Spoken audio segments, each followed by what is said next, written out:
Scotty, you want to go on?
And round 3 of the playoffs in Division 2A of South Carolina high school football is ready to get underway here at Johnson Haygood Stadium as the Oceanside Land Sharks, sporting a 10-1 record, defend against the Woodland Wolverines coming in at 11-1. But a dark cloud hangs over the stadium tonight, extending all the way from Charlottesville, Virginia, where last Sunday Lavelle Davis Jr., an alumnus and excellent football player, a wide receiver for Woodland, lost his life in an unfortunate and tragic shooting up there. We just completed a moment of silence here as the Oceanside community extends its hearts and thoughts and prayers and whatever we can to make the Woodland folks feel better, which is really not possible to do. Football is a great game for the players, for the coaches, for their families. We all enjoy the distraction that it provides every Friday night, but every now and then, real life rears its ugly head. Robert Brunson here along with Chris Swisher and Scott Kraftchick, and we're going to call the game for you tonight. And Chris, let's talk some football. Boy, I tell you what, you could not ask for a better matchup here in the Low Country, Robert. Two titans of football. You said it, 10-1 Oceanside versus an 11-1 Woodland. And I tell you, if you look at both teams are scoring a lot of points. Woodland comes in scoring about 43.5 points a game. Oceanside scoring 39 points a game. And then defensively, both really, really strong squads as well. Oceanside giving up just a smidge over 10 points a game. Woodland coming in at 19 points a game. And I'll tell you what, it feels like it's either going to be one of those great old Western shootouts, Robert, or it might be a battle of defenses to see who can keep the other team at bay best. Well, a big development this week for Oceanside is our star running back number 24, Vaughn Blue, is going to return to the field after missing 3 games, maybe 4. 6. 6 games, gosh. He's been, filled in very ably by Chris's son, Tucker Swisher, as well as number 3, Zach Haygood. But Vaughn Blue is special, and we sure are glad to have him back on the field. Well, I'll tell you, there's no one, aside from his family, that's happier to see his return than Tuck. You know, those boys have played football together for quite a while, and he broke his thumb against Sumter on a breakaway run. Shoestring, if you remember, is going towards the Altman Center. Bad break, and that was the game that after that Tucker came in. And so it could not have the irony of those boys being hurt, injured. Tucker with a broken knee and an MCL tear early in the year. He comes back. So it's been I tell you, Tucker's most excited. He said the highlight of his season is tonight because those two guys get to be in the same backfield, shoulder to shoulder, hip to hip.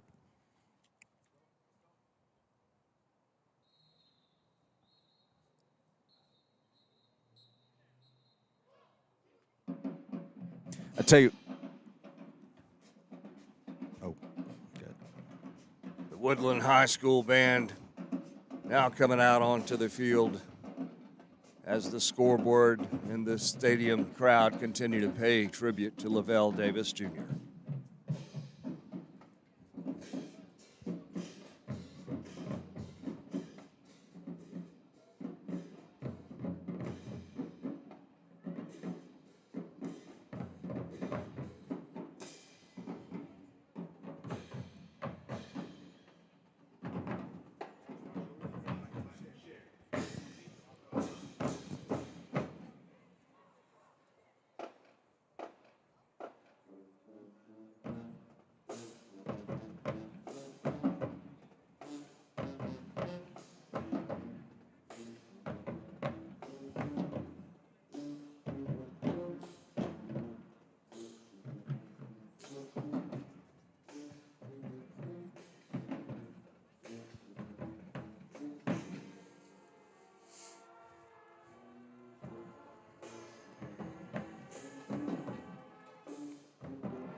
Chris, you see the marching band there forming the initials LD.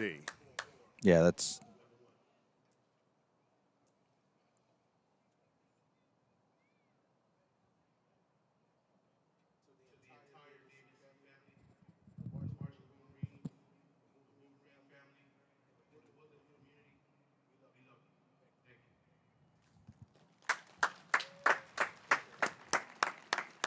What a great tribute there, Robert.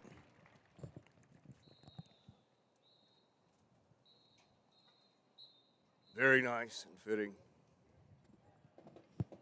These kinds of things just so hard to wrap your head around. And all too common.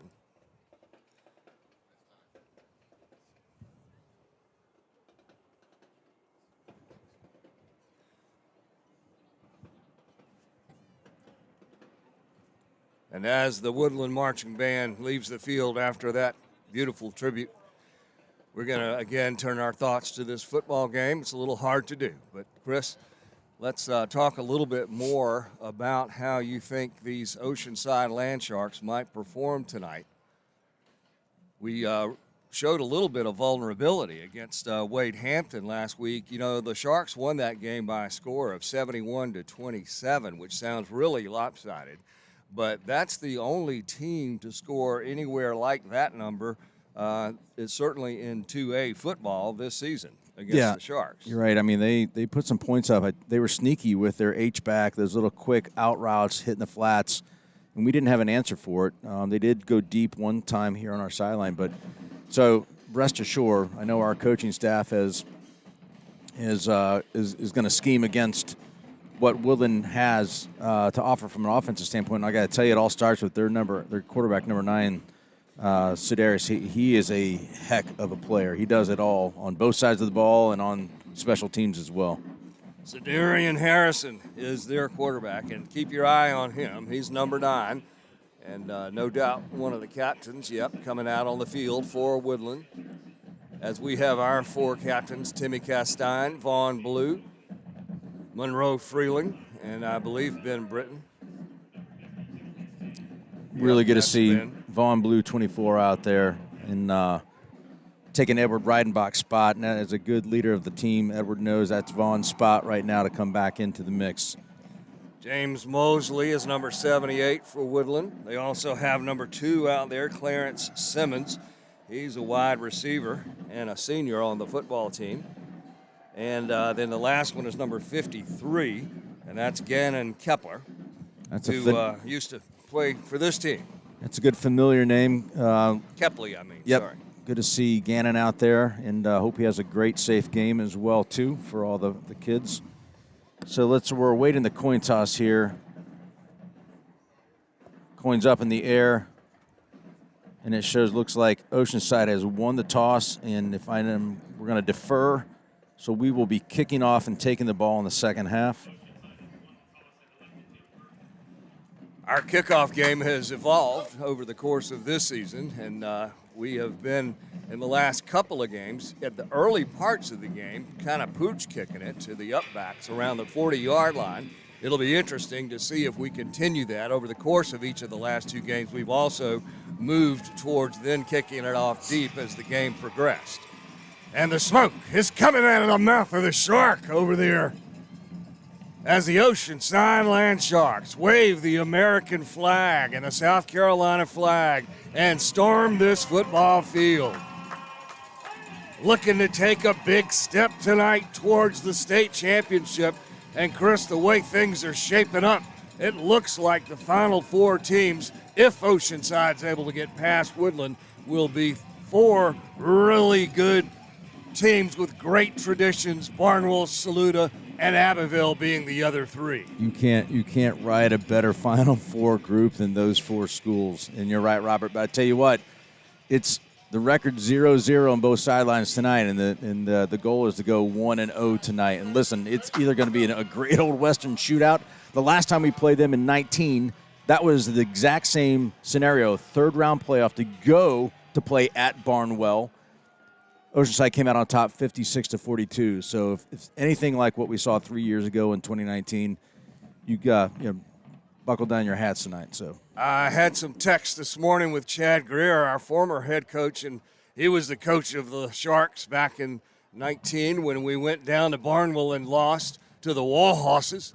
And he wished the team good luck as Providence Day up in Charlotte is playing for the state championship in the Skeeza Conference up there tonight, and we wish well to the Providence Day Chargers and Coach Chad Greer and his whole family. We're waiting now as Woodland breaks through the banner on their side of the field and runs out there, and we're going to be getting underway here shortly. Chris, one thing that'll be interesting to watch tonight is to see how Vaughn Blue works back into the lineup.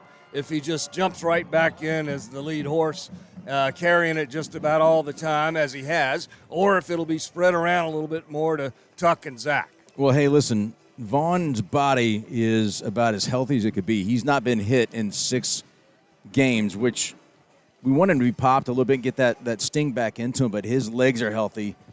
It's not his thumb it was his hand that was broken, not his legs, and so the kid is chomping at the bit. I think you're going to see a good mixture. Tuck's done a great job. Zach's done a phenomenal job, and it just gives us another weapon. And don't forget about Edward Reidenbach running the ball as well, too. And that's not even considering the passing game we've got with Jace Krafchick, Bryce Bennett, and Cole Strickler. So we're going to move the ball around, and I think we're going to see a very balanced attack on offense. Nate Sturm, number 16, is out there to do the kicking again tonight. He took over the kicking duties about halfway through this football season. And there it is. It's another short one. This one picked up at about the 24-yard line. I think it's number 21. Has it across the 35 to 40. He's still pushing up to the 45-yard line.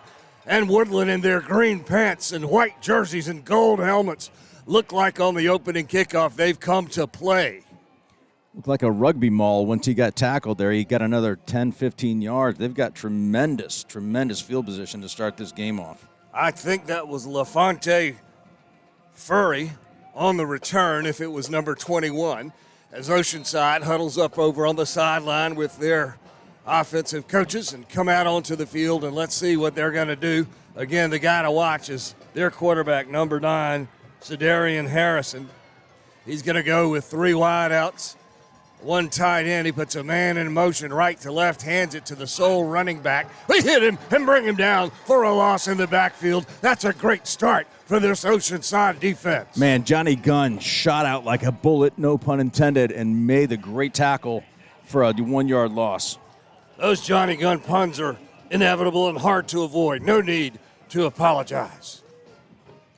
Good to see Johnny getting the start tonight. He's been working hard to get back in onto the field. I know he's excited to get action going early. The running back for the Wolverines is number 6, Jalen Ingram. He's the sole back. This is going to be a jet sweep going right to left. Chased, strung out well by the Land Sharks, and a whole swarm of them brought him down. And again, they lost yardage, about 3 or 4 on that play. Boy, Maxie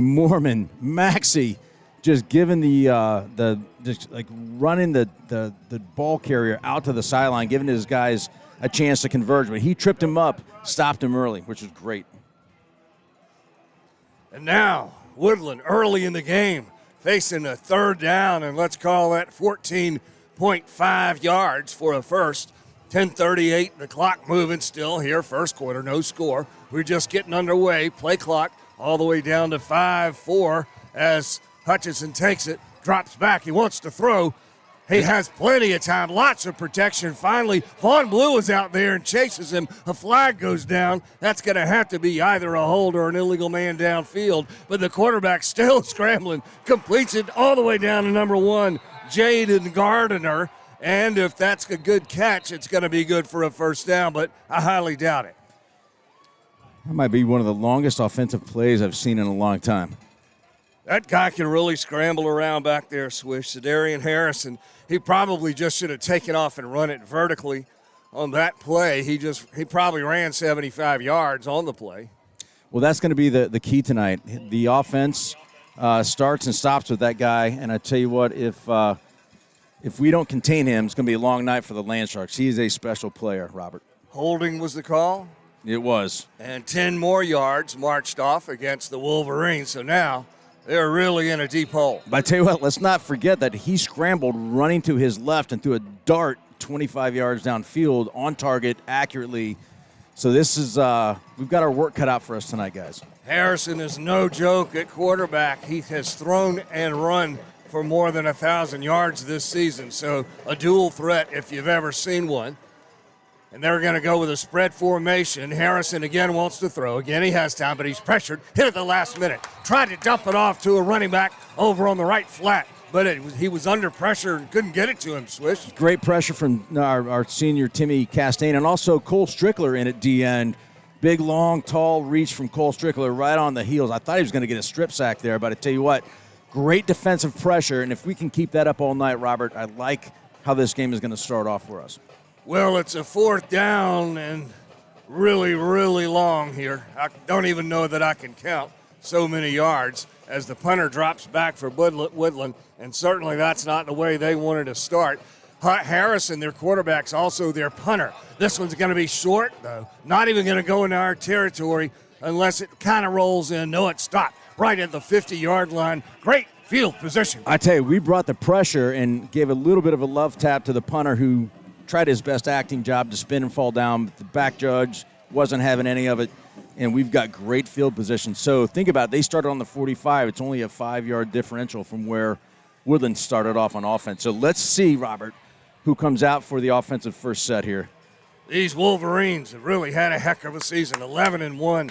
Really impressive record as Edward Reidenbach comes out, and we're going to go with split backs in the backfield on either side of Edward, who's in the shotgun. Tucker and Vaughn Blue in there. Vaughn's going to take a handoff. Tries the left side. Blue across the 40. He's going to get a first down. Vaughn Blue all the way down to the 31-yard line. And what a start for our running back. You're my boy, Blue. How long has it been since we wanted to hear that? Man, does he look good? Actually, a little timid trying to figure out his way, but I'll take it, man. What a great first touch after 6 games of not playing football, and we're going with the hurry-up offense. Really had a feeling that might happen. Edward takes it, hands this one off to the running back. He's going to pick up about 5 or 6, let's call it 8 yards. Was that Tucker? That was Vaughn. All right, Vaughn's still in there then. I tell you what, expect to see a big, here we go, we're going to go empty, and Vaughn's flanked out at slot. No, Vaughn's still in the backfield. We got 2 guys on the left side. Trey Brown in at the H-back. It's another handoff to Vaughn. Big hole, left side, first down. Vaughn Blue all the way down to the 16-yard line. Well, I tell you what, and you wait for the rotation. You're going to see Vaughn. You're going to see Zach. You're going to see Tuck. And don't forget about Edward pulling the ball when we need it as well. And then what about when we throw the ball? So Tuck is in now, and here's that fresh leg rotation we're talking about. And let's talk about that left side of the offensive line. He's run that way both times successfully behind Monroe Freeling and Ben Britton as Trey Brown goes in motion here, settles down on the right side. Handoff to the back. I think it's Tuck this time, and he only picked up about 5 yards. Now it's going to be second. Let's call it 6 for the Sharks to go as we're inside the red zone. We got battling bands here tonight. The Burke Band is with us. Woodland Band's here. It feels like a high school football game. I like these high school bands, but that's kind of loud. Oh, my goodness, we're hit in the backfield. Brought down for a loss there. That was Vaughn Blue back in at running back on the carry. It looked like a big miss on a blocking assignment because there were 3 guys in the backfield by the time he had it. So I don't know what happened there, but that's atypical for our offensive line. So 3rd and 10, Robert. We haven't thrown the ball. Tuck is back in. Vaughn's coming out. Edward Reidenbach whispering a little something to Tucker. Tuck switches sides. Edward puts a man in motion right to left. Edward, the quarterback, looks like he might run it, but then he throws it at the last minute. Probably should have tried to get that one with his legs. Incomplete pass, and now it's 4th down and 10 yards to go. This drive kind of grinding to a halt after looking very promising on the first 4 or 5 plays. Well, I like the aggressiveness of what we're doing. We're not giving Woodland a chance to get set, but I tell you what, you're right. We went from the 50 all the way down to the 20 in a quick hurry. Then we kind of hit the brakes a little bit. So here we are, 4th and 10. It'll be interesting to see if we go to the air. We're not going to kick the ball, but we're going to go for it here. We've got our receivers bunched in pretty close to the line of scrimmage. Vaughn Blue at quarterback. He's going out on the left side. Edward looking that way. Nothing. Then across the middle. Incomplete. He tried to hit. I can't tell who that was. It was intended for over there. Looked like Jace Kraftchick, number 12. Indeed, and it was incomplete, and that'll be a turnover on downs. And Woodland will get another opportunity. They didn't do much with their first one. They wound up having to punt it when they were looking at a 4th down at about 35 or so. Well, I tell you, this is it's a better field position for Oceanside. We've got Woodland down inside their own red zone on about the 16, 17-yard line. So let's see if they come up and do anything differently than we saw on the first drive. Cedarian Harrison, their quarterback, sticks with the shotgun and one running back, number 6, back there with him in the backfield. Harrison drops back. It's batted down at the line of scrimmage. He was trying to hit a swing pass to his running back over there on the right side, Jalen Ingram. couldn't see who got their hands on that one. Well, it's probably because it was a 6'7" Monroe Freeling along with Ben Britton right in its face and Timmy Castine. And you see Monroe running off the field now quickly as we have a little change up in personnel. Monroe hadn't played a lot of defense in these last couple of games in the playoffs. We're looking at a second down now and 10 yards to go for Woodland. They're going to go with a spread formation, empty backfield. Hutch Harrison all alone back there in the backfield, puts a man in motion. It's a jet sweep to that guy coming out of the right slot. We hit him. That's not going to be successful. He got it up to about the 25-yard line. Good, great coverage by Tez Spahn, number 2, and Maxie Mormon, number 20. I tell you what, I can guarantee the coverage from side to sideline from a defensive standpoint is going to be really thick for Oceanside all night. I like them spreading it out, gives our guys time to come up and make that tackle. Check that. He didn't get to the 25. He's at the 20, and now they're looking at a third down. 7 to go as we're close to the 7.5-minute mark. First quarter, no score.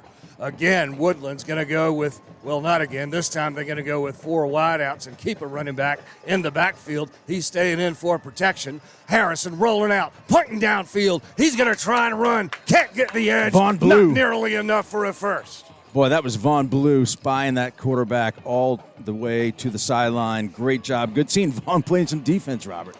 Darian Harrison, their quarterback. Flag on the picked field. up only about 6 inches, but you're right. There's a yellow hanky right around the 16-yard line.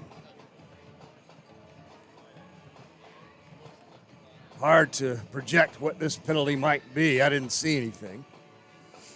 See what the white hat gives us. We think it's on them. We've got Zach Haygood going back deep to return a punt. As they just changed the down marker to show that it is 4th with about 6 to go, and still trying to see what the referees are going to do. Looked like it was a hole. We declined it, so it's 4th. Looks like they're bringing their punting squad on. Let's keep an eye and see if we bring some heat here. We typically don't rush the punter, but let's take a look and see what we got here. And Harrison, again, is the punter. He's got number 1 back there with him as well, Jaden Gardner. You wouldn't think they would try a fake at this point in the game and this point on the field, and they don't. It's a line drive punt. Takes a good bounce, but we picked it up. Zach across the 50, down to the 40. Zach still going to the 35-yard line. And again, Swish, great field position, even better this time. Better.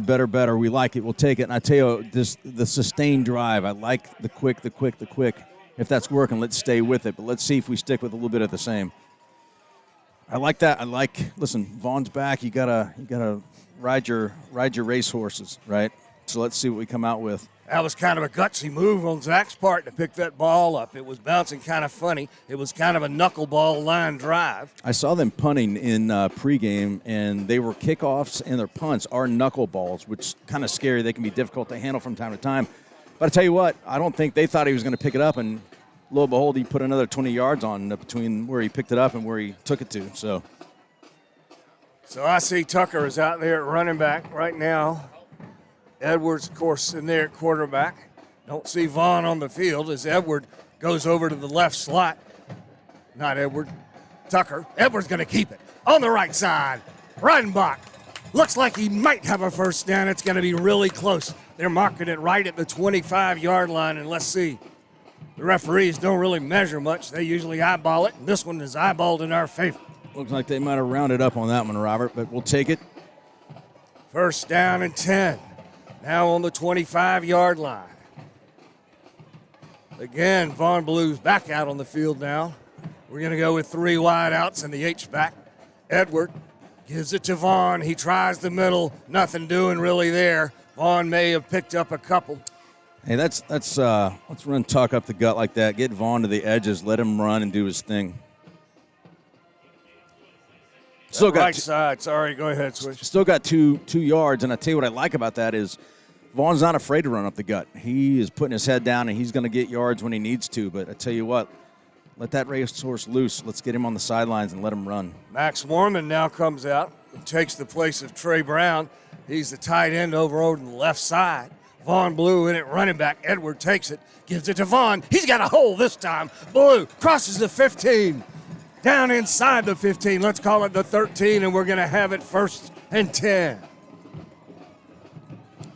That was a nice hole this time, unlike the last run where Vaughn really had nowhere to go. The right side of our offensive line includes Timmy Castine, number 50, who plays both ways, and right now Ben Britton is at the right tackle spot. Edward takes this handoff, gives it to Vaughn Blue. Vaughn has some blocking over on the left side. Goes forward for about 4 yards. Let's call it 2nd down and 6. We've got the Burke High School band over here on our side of the field tonight, and Woodland's brought their band as well. Great high school football atmosphere, even though we're in a college stadium, as Edward has one guy in the backfield with him. That's Vaughn. He takes the handoff, dives forward across the 5, down to the 4, and that's again going to be really close to a 1st down. I think this one might be a little short, though. What a great dive and effort for Vaughn, knowing where the first down marker was, and he got close to it, but here we go. Let's see if we go jumbo here, guys. 3rd down and short yardage. We like to do a quarterback under center and sneak it in situations like this, but we've got Tuck Swisher out there along with Vaughn Blue, and sure enough, Edward goes under center, keeps it, calls his own number. Edward really close to the goal line, doesn't get in there. He did pick up a 1st down, however, and now the Sharks are going to have a 1st and goal.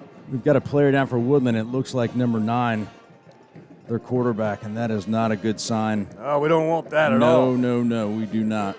He is writhing around on the field down there. It doesn't look good. No, he's jumping up, hobbling off now. Let's hope he's okay. Yeah, I know he's a tough kid, but We're at the 4:46 mark here in the 1st quarter. No score in this game. We've had great field position, 2 drives. Our first one started on the 50 and ended down inside the 20 when we didn't succeed on a 4th down try.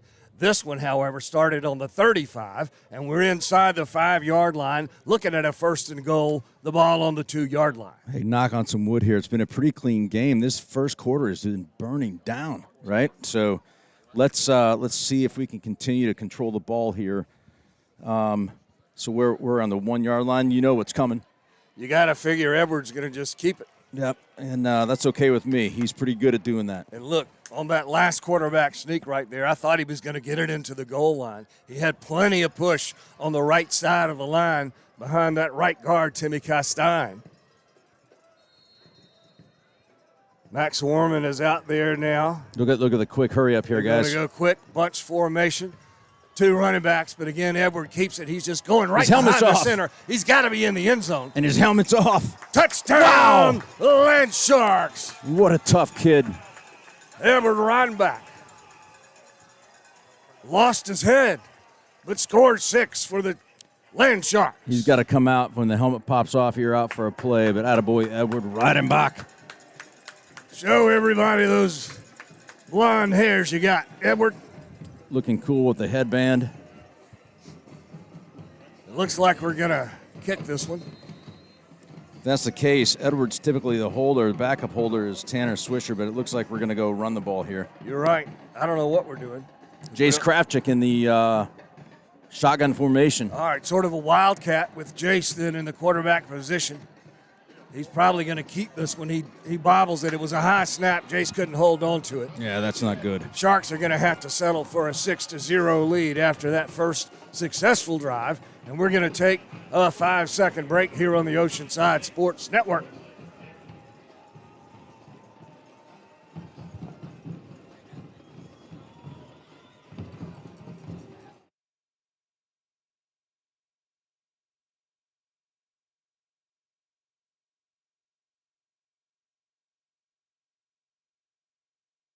You're watching the OCA Sports Network, brought to you by the Black and Blue Football Booster Club.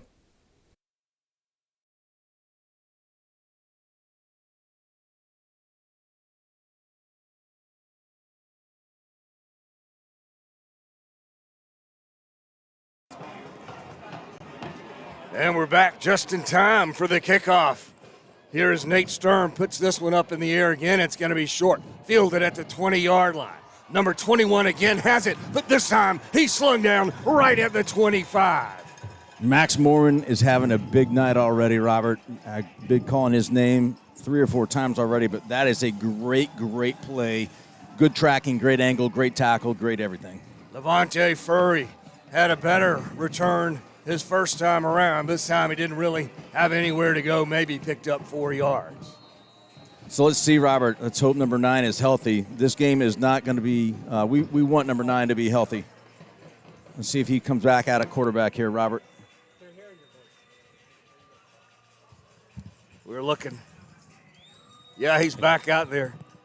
Good. He looks like he's moving around well, which is good to see. So Cedarian Harrison back in at quarterback after he was hobbled on defense. He puts his running back in motion. Looks like he wants to throw it, then he keeps it. Harrison, this time, picks up a first down, one of the better plays of the night for the Wolverines. Looks like that ankle or foot not bothering him too much. Indeed. That's the danger of this team. It centers around number 9, and he's a heck of a player. Jalen Ingram is their running back, and he went out over in the right flat. Looked like he was going to get a swing pass, and it was faked to him. But then Harrison kept it and ran it right up the middle. Now they're going to go with a wing back, 3 wideouts. Harrison standing on his own 30. Hands it off to the running back, Ingram, and he's brought down by a very large man. Monroe, that was Ben Britton and Trey Brown on the tackle. I thought for sure that was Monroe. Ben was playing really large on that play. He did look big, didn't he? Monroe was in there, so he might have been there as well. But good news is we tackled him. We've got 3 down linemen out there tonight on our defense. Mike Jones, Timmy Castine, and Ben Britton. We'll talk a little bit more about our defensive alignment as Woodland has a second down and about 8 yards to go. Man in motion right to left. Harrison shotgun takes the snap, rolls to his left. Looking downfield, had a man. It was a low pass, though, and he couldn't quite connect with number 12 for the Wolverines, Javion Kelly-Neals. Looked like their motion guy. I thought they were going to run that little out. He started bending in pretty quickly before the snap. Got to be careful with that motion there, but I thought they were going to run that quick out. But so now we're set up at 3rd and 8, Robert. Most likely a passing scenario, but what scares me about this is that scrambling ability of Harrison. And Swish, you don't really have big plays in the first quarter, but I'd call this one kind of a big play for Woodland. They kind of want to get a first down here and keep the ball away from Oceanside, keep this game as close as they can. As Harrison is going to go with 3 wideouts, fake the handoff, looking downfield. He has a receiver over here on the left side, number 2, incomplete. It was a pretty good pass, but also pretty good coverage. There's a penalty flag down in the middle of the field, and it might be a delay of game. I thought I heard whistles blowing in the middle of that play. Well, I tell you what we found out about that is Harrison's not afraid to take a shot deep. He's got a decent, good arm, had a great touch and feel on that pass. Well defended by Tez Spahn, number 2, but now here we are at 3rd and 14? Clarence Simmons is number 2 for Woodland. He was the intended receiver. It kind of bounced off his hands. Wouldn't have counted anyway. So now, it's 3rd down. 14 yards to go for the Wolverines. Looks like a little confusion here on the sideline. They're going to take a timeout. Woodland, located over in Dorchester County. Always have a solid program over there. Good tradition in 2A football. And again, we made the observation that this is kind of an important time in the game for the Wolverines to try and convert on a 3rd down, but it's a very low percentage conversion here as they're looking at a 3rd down and about 13 and a half yards. Yeah, you're right. Go ahead. Yeah, it's that for some reason in the first quarter you don't have big plays, but it feels like it is kind of a big play. You're right. It's a momentum play. It's a momentum shift here. And let's see what we come out and do here. Oceanside has moved the ball on both of our drives from which we had good field position. Woodland has demonstrated they don't have a great punting game. So if they have to punt, it's not going to push us back too much farther. Well, Coach Dave Salazzo and Coach Justin McIntyre are co-defensive coordinators. I know they've got a good scheme here.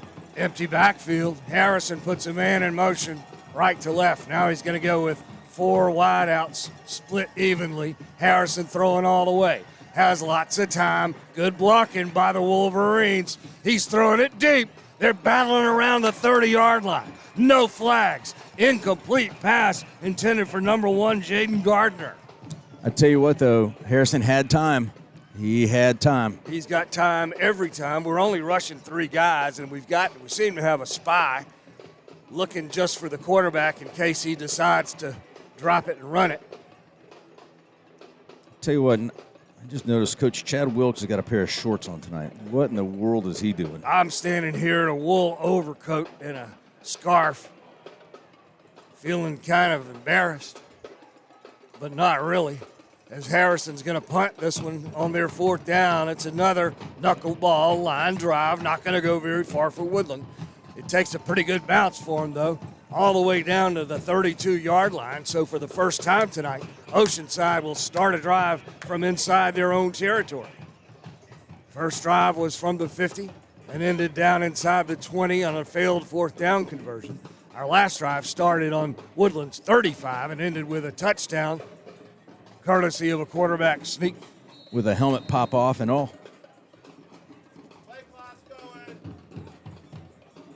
Yeah, let's not get a delay of penalty here on change of possession. That seems to be a weak point for us lately. It's a popular thing to do.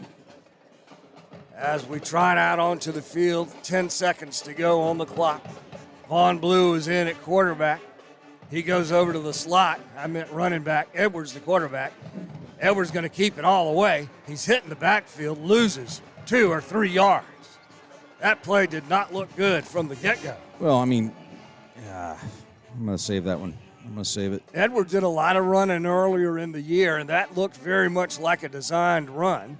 We put Vaughn over in the slot on the left side, but Edward never looked downfield at all. And now we've got 2nd down and 12 yards to go as we cross inside 2 minutes, first quarter. Woodland with 3 down linemen and 2 standing defensive ends as Vaughn Blue takes this carry for positive yards. Picks up about 3, but now we're looking at a 3rd down and 9. He needs to get outside. We need to stretch this and get him outside. Let him make people miss. It's what he does. Let's see if we come back here. We looked like we were establishing a pretty good running game early. This drive, however, has started with 2 unimpressive runs. And now we're looking at a 3rd and long, 1:17, clock ticking. Edwards claps, takes it, rolls out to the left side, has time, has a receiver, has a first down, across the 50, 45, 40, 35, all the way down to the 32-yard line. And who is that but Jace Krafchick, number 12. Hey, let's give credit to VB24. Vaughn Blue picked up that block on that side that gave Edward the chance to get that ball sprung and get Jace loose. Great observation, swish. And once again, Jace Krafchick comes through at a critical time as Vaughn takes this carry and goes only a yard or 2. Well, he couldn't run anywhere because we bulldozed 3 of their players, and he ran into a pile of people on the ground. Well, that's going to give us a 2nd down and about 7 to go for the first. Clock is getting close to the end of the first quarter, which is going by fairly quickly. This is our 3rd drive. We've only got 6 points, but Woodland doesn't have any. Trey Brown goes into motion a little bit. We're going to hand it to Vaughn. Vaughn has room. Vaughn's going to be really close to a first down. I think he's got it, but let's see what the referees say. Boy, it's really good to see Vaughn back on that field, isn't it? Holy moly. So they're going to spot it at the 22-yard line, which sure, we're going to run it again. I don't know what they didn't give us a first down.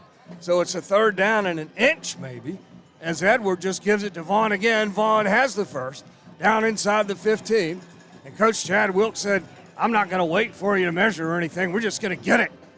And we picked it up. Hey, good sportsmanship, number 9, their quarterback who does it all there. He is pulling Vaughn Blue up. Love seeing that. These boys are, both sides are, they're going to fight as hard as they can, but I like seeing that sportsmanship this early off in the game. And the first quarter is going to come to an end here at Johnson Haygood Stadium, the home field of the Oceanside Land Sharks, who lead this game over the Woodland Wolverines 6-0. We'll be back in just a second on the Side Sports Network.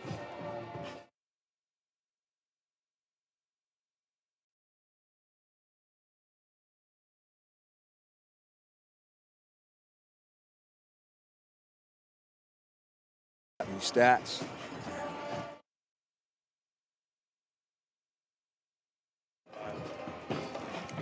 All right, coming to you with the Clear Mortgage stats of the first quarter. Total offense for Woodland, 13 yards. Oceanside, 122. 0 passing yards for Woodland, 35 for Oceanside. Rushing, 13 to 87. Receiving, 0-35. Penalties, only 2 so far on Woodland for 15 yards.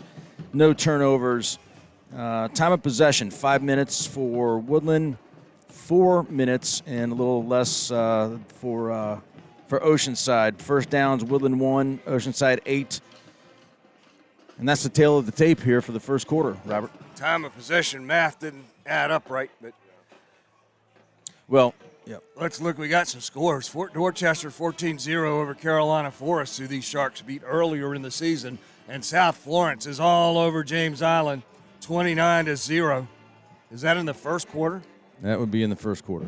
James Island having their dream season this year, having lost only 1 game. But we know South Florence is a tough team to play, as the Sharks are now looking at a 1st and 10. On the 15, Vaughn has the handoff. Vaughn tries to get the edge. There are a bunch of white jerseys chasing him over to the sidelines. They finally push him out at about the 8-yard line. So Vaughn ran a long way there and picked up about 7 on the play. Let's call it 6. And now 2nd down and 3 or 4 for the Land Sharks as we look over to our coaches on the sidelines. We've got 4 wideouts down here, Swish, inside the 10-yard line. But Vaughn Blue's still in at running back. We put Trey Brown in motion, so now he's over in the slot on the right side, but it's a fake to Vaughn. Edward keeps it in the end zone. Edward Reidenbach. Touchdown, Land Sharks. 2 for 2 for Reidenbach. It took a second for those referees to validate it, but sure enough, Edward had his 2nd TD of the night. And he kept his lid on, which is important. That's an improvement. So now he can come out there and we can go for 2. And he does.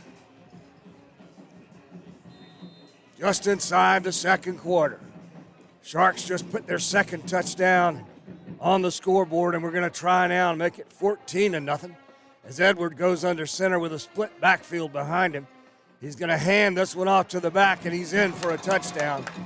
Trey Brown. Trey Brown was that running back. So the Sharks now up by a score of 14-0 over Woodland in this round 3 playoff game, and we're going to be back on the Oceanside Sports Network in 5.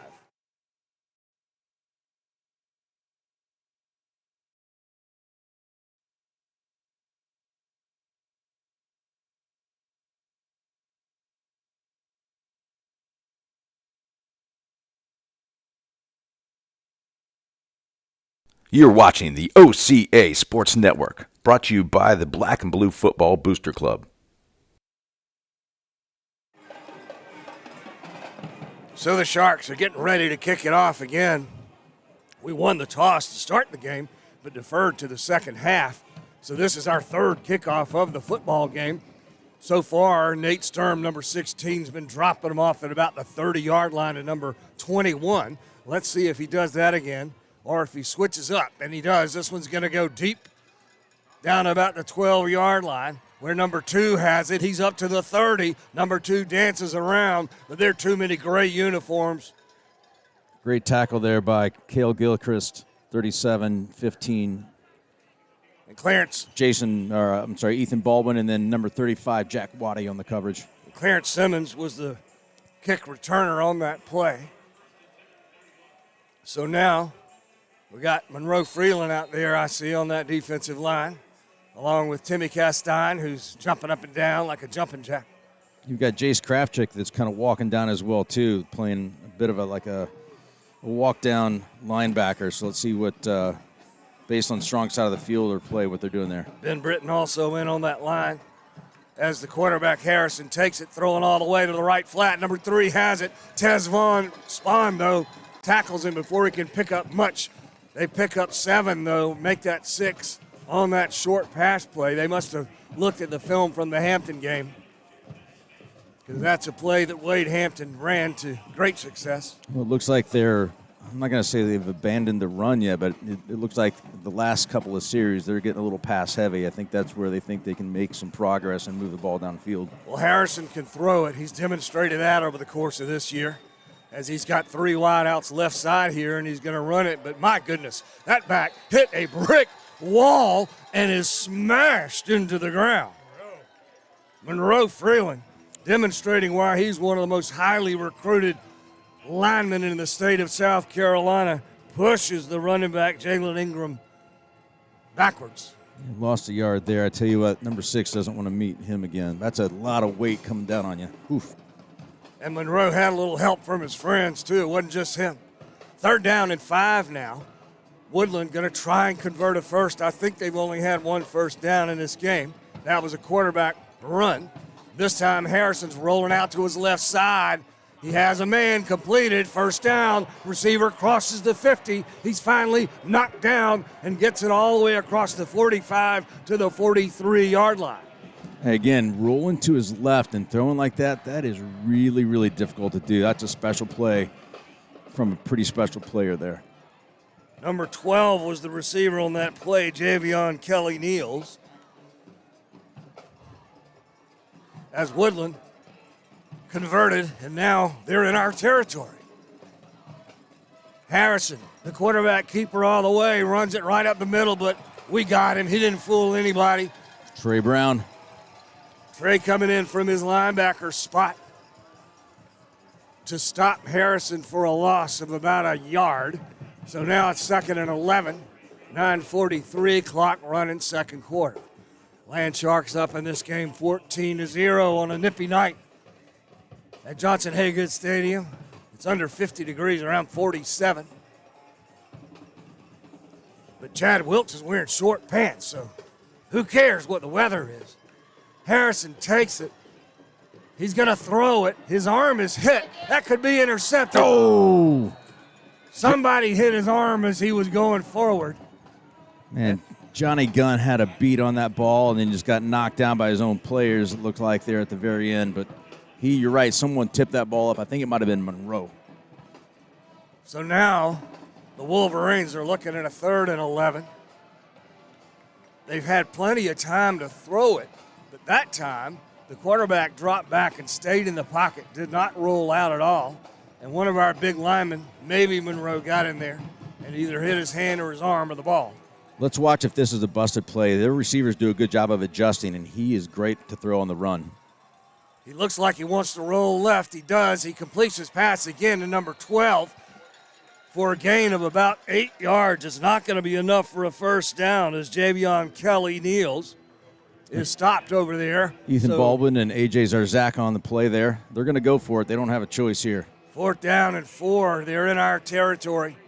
Woodland, you got to figure, is a bit of an underdog tonight. They brought a lot of fans with them, though. And a great band. They're going to go here with 4 wideouts, looking at 4 and 404. 4th and 4. Quarterback Harrison drops, wants to throw it deep. We intercepted it. No, they're going to say it was incomplete. In and out of the hands of, I think, Jake Rook. Yep. Number 10, our safety. So we're going to take it over on downs. We're better off that we didn't intercept that one, Swish. Yeah, you're right about that. 9:06 on the clock. And we're up 14-0. This is our worst starting field position of the night, I think. The ball on our own 36-yard line. No, I think we had one worse than this. In the earlier. 35, maybe. Close to it, though. Our first couple of drives were inside Wolverine territory. Robert, why don't you go back to old school and tell Vaughn that he's not hitting the holes hard and running well? I'm going to save that one a litlittle bit. Vaughn has a hole on the left side. Vaughn Blue dodges people, has the first across the 50, 45, 40. They pushed him out of bounds Flag him. at the 38-yard line. People calling for a flag for a late hit out of bounds, but we're not going to get it. Vaughn Blue, however, did get a lot of yardage on that carry. And Swish, maybe you're the one that said the magic words. All he needed to do was channel your reverse psychology from games past, and look what happened. One thing I'm going to say about that run is he definitely saw the hole. And he had some good blocking, and he used them. Boy, sure is good to see him run. Edward takes the snap. He's going to keep it. It's a design run, left side, first down. Edward all the way to the 25. Rumbling downfield. Our quarterback showing he's a dual threat. And Vaughn's already over 100 yards for the game. Jeez, oh, Pete. Welcome back, Vaughn Blue. We did miss you. It is so hard to hear when you got both bands playing at the same time, trying to get plays called in. It's mayhem here, but I love it. And it's a timeout called by the Wolverines as we have a 1st and 10 on their 25-yard line at the 8:44 mark, second quarter. Got a score update here for you, Robert. Barnwell is tied with Andrew Jackson, 7 apiece. Fairfield Central, however, is trailing Abbeville 14-0. And Strom Thurmond is up 7-0 over Saluda. Those are the other 2A games that we're keeping our eyes on in Swish. Vaughn Blues at 103 yards so far in this ball game. Well, Woodland wisely took a timeout there because they were on their heels. I mean, 2 plays were, 50 yards downfield and looking to punch it in again. Listen, whether it's Vaughn, it's Edward, we haven't even seen Zach get the ball yet tonight, right? And Tuck is and Jace Kraft. Yeah, exactly. So it's a pretty powerful offensive set here. Lots of weapons on that field. Bryce Bennett over there to the right slot. Cole Strickler out wide right. Jace is over here on the left side. But Vaughn's going to carry it. He's got a hole on the left side. Vaughn Blue, another first down inside the 15-yard line. And he picked up 10 yards. I thought it was inside the 15. The referees are going to say he didn't quite get there. So that's not going to be a first down. Sharks, however, have a second down at about 6 or 7 inches. Great spin move there and kept his balance and still got 2-3 yards after that. What a great athletic play. Again, that offensive line is pushing the Woodland defensive line around, and that bodes well for the Sharks as Edward keeps this one. Quarterback sneaks it up the middle, has the first down to the 10-yard line. Tell you what I like about that. Edward goes under center. He's got Tuck and Vaughn in the backfield. You don't know who's going to get the ball. It's tough to defend. Just a power running setup. I love it. And we hustle back up to the line under center. Edward keeps it. He's going to just push it up the middle. A flag comes in there. 12 men on the field for the defense. Our quick no huddle inside the red zone inuring to our benefit. Keep it going, fellas. Here we go. First and goal. So they should march it down to the 5-yard line. And we should have a first and goal from the 5. We had a first and goal from the 10, which is the worst possible place to have a first and goal from. Because you got to go 10 yards and you can't get a first. It feels like first and forever, doesn't it, when you're on the 1st and 10 like that? Or first and goal on the 10? What's the confusion here, Robert? They haven't moved the ball, or have they? Coach Chad Wilkes is out there at the 10-yard line, getting the explanation, there we go, 12 men on the field. Okay, so let's march it off and let's go. There they are, Bulls on the 5-yard line. Looks like we're going to go jumbo here with 2 running backs set up with Vaughn Blue and Tuck Swisher. Maxie Mormon in. This is just stick your hand in the dirt, or in the turf in this case, Robert, and let's see what we get here. Let's get Vaughn his first touchdown back. What do you say? Tight formation, 2 running backs. Edward gives it to Tucker in the end zone. Vaughn. No, Vaughn Blue. Number 24 has his first touchdown in 6 football games. Welcome back, Vaughn. And the crowd especially happy, not just to have 6 more points, but to see number 24 back in his familiar end zone. They're standing up in the crowds for Vaughn. I love it. It's such a great thing to see him back. We're going for 2 again. Everett will be under center with Vaughn and Trey Brown in the backfield. Hand off to Trey, end zone. And the Sharks put 2 more points on the board. Your score now, 22-0, Oceanside over Woodland. And we're going to take a 5-second break on the Oceanside Sports Network.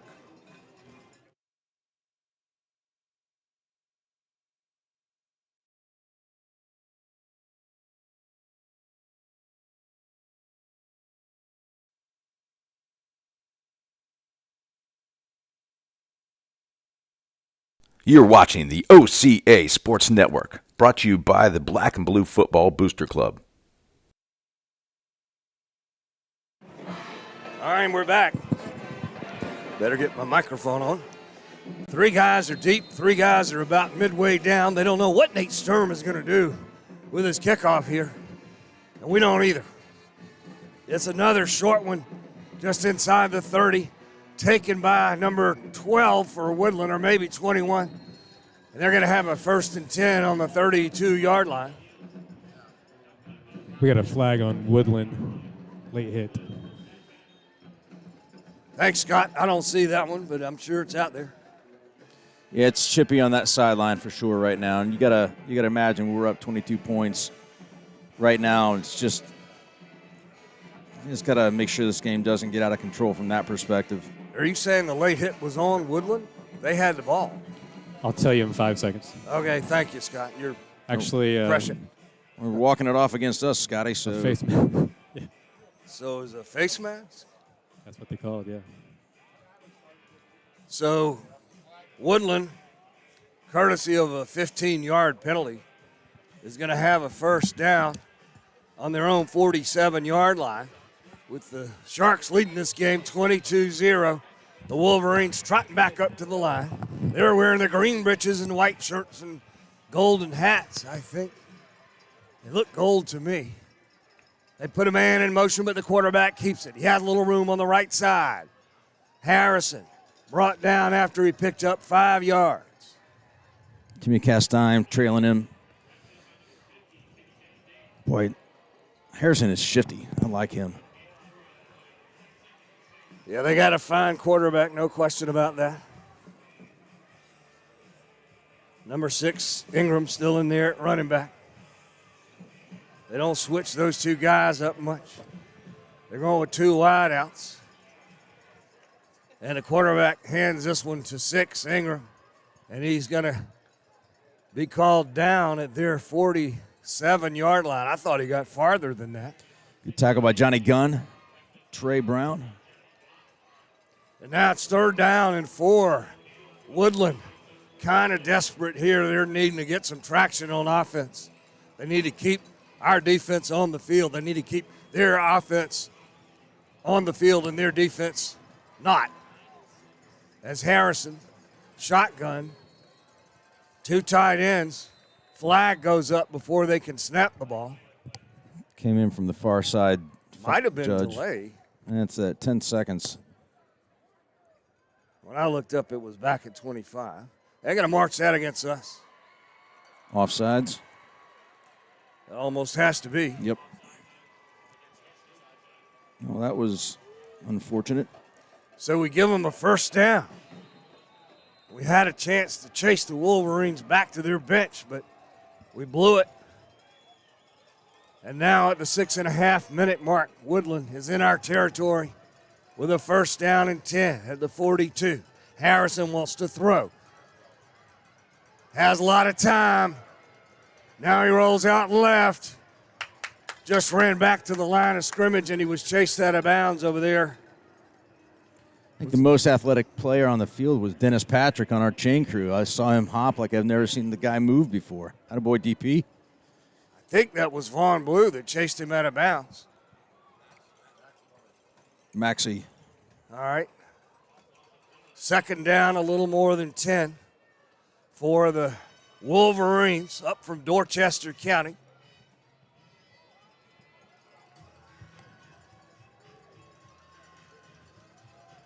They're doing 2 wideouts on the right side this time. They put one of them in motion. Oh, ball's out. Ball's on the ground. Oh, Harrison fell on it. It boy. was bouncing all over the place like a pinball. Timmy was licking his chops. It hit him in the hand, right in the breadbasket, and just bobbled right back out. He was going to be rumbling, bumbling, stumbling for another one this week. So I didn't see it was a bad snap. In the mesh, it wasn't clean. Let's say It was that. more of a bad exchange. Yeah. So they're going to have a 3rd down and 15 now at the 5:45 mark, first half. Sharks up 22-0. 3rd round of the playoffs. The winner advances to the lower state championship, and the winner of that goes to the state championship, and that's where we want to be. It's Harrison now in the shotgun, but whistles blow. We have a timeout called Good call. by the Land Sharks. Great call. Play clock was down to like 2 seconds.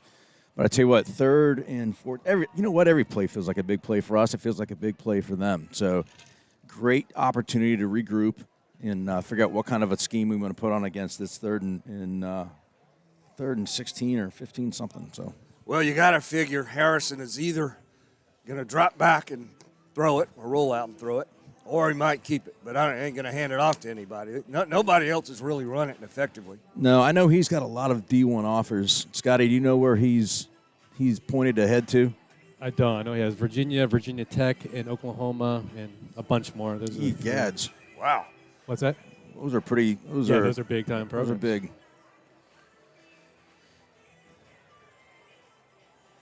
So the Woodland team, who have some pretty big offensive linemen, if you look at those guys, plenty of size up front. There's one guy that's a lot bigger than the others, number 77. 3rd down, 15 to go. Woodland getting a little bit desperate here in the first half. Quarterback drops. We slip down trying to chase him. He heaves it deep downfield. We intercepted it. Zach Hagadon. Haga who? Haygood, number 3. And he was playing center field that time, Swish. Harrison, for all his talents, just threw that one way up in the air.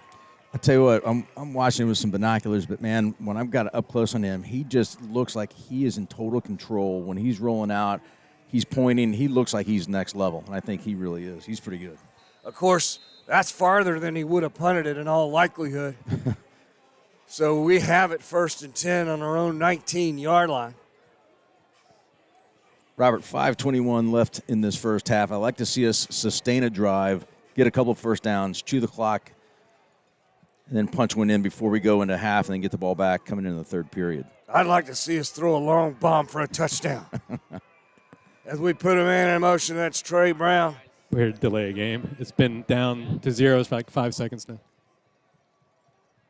Again, on a change of possession. I don't get it. I got to tell you, it's You know, they put 25 seconds on and starts rolling before our guys get out there. It seems awfully fast. as long as it's consistently bad for both. That's the deal. Vaughn Blue out there with Edward. Edward takes it, keeps it. He faked it to Vaughn. Ooh, that's a face mask. Ooh. Edward can't really pick up anything we had a 1st and 15 there.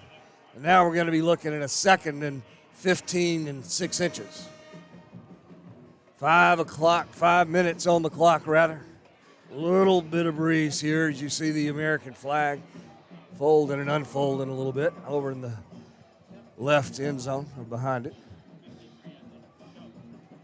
So let's see what our offense is going to dial up here. We got 3 wideouts, and we put one of them in motion.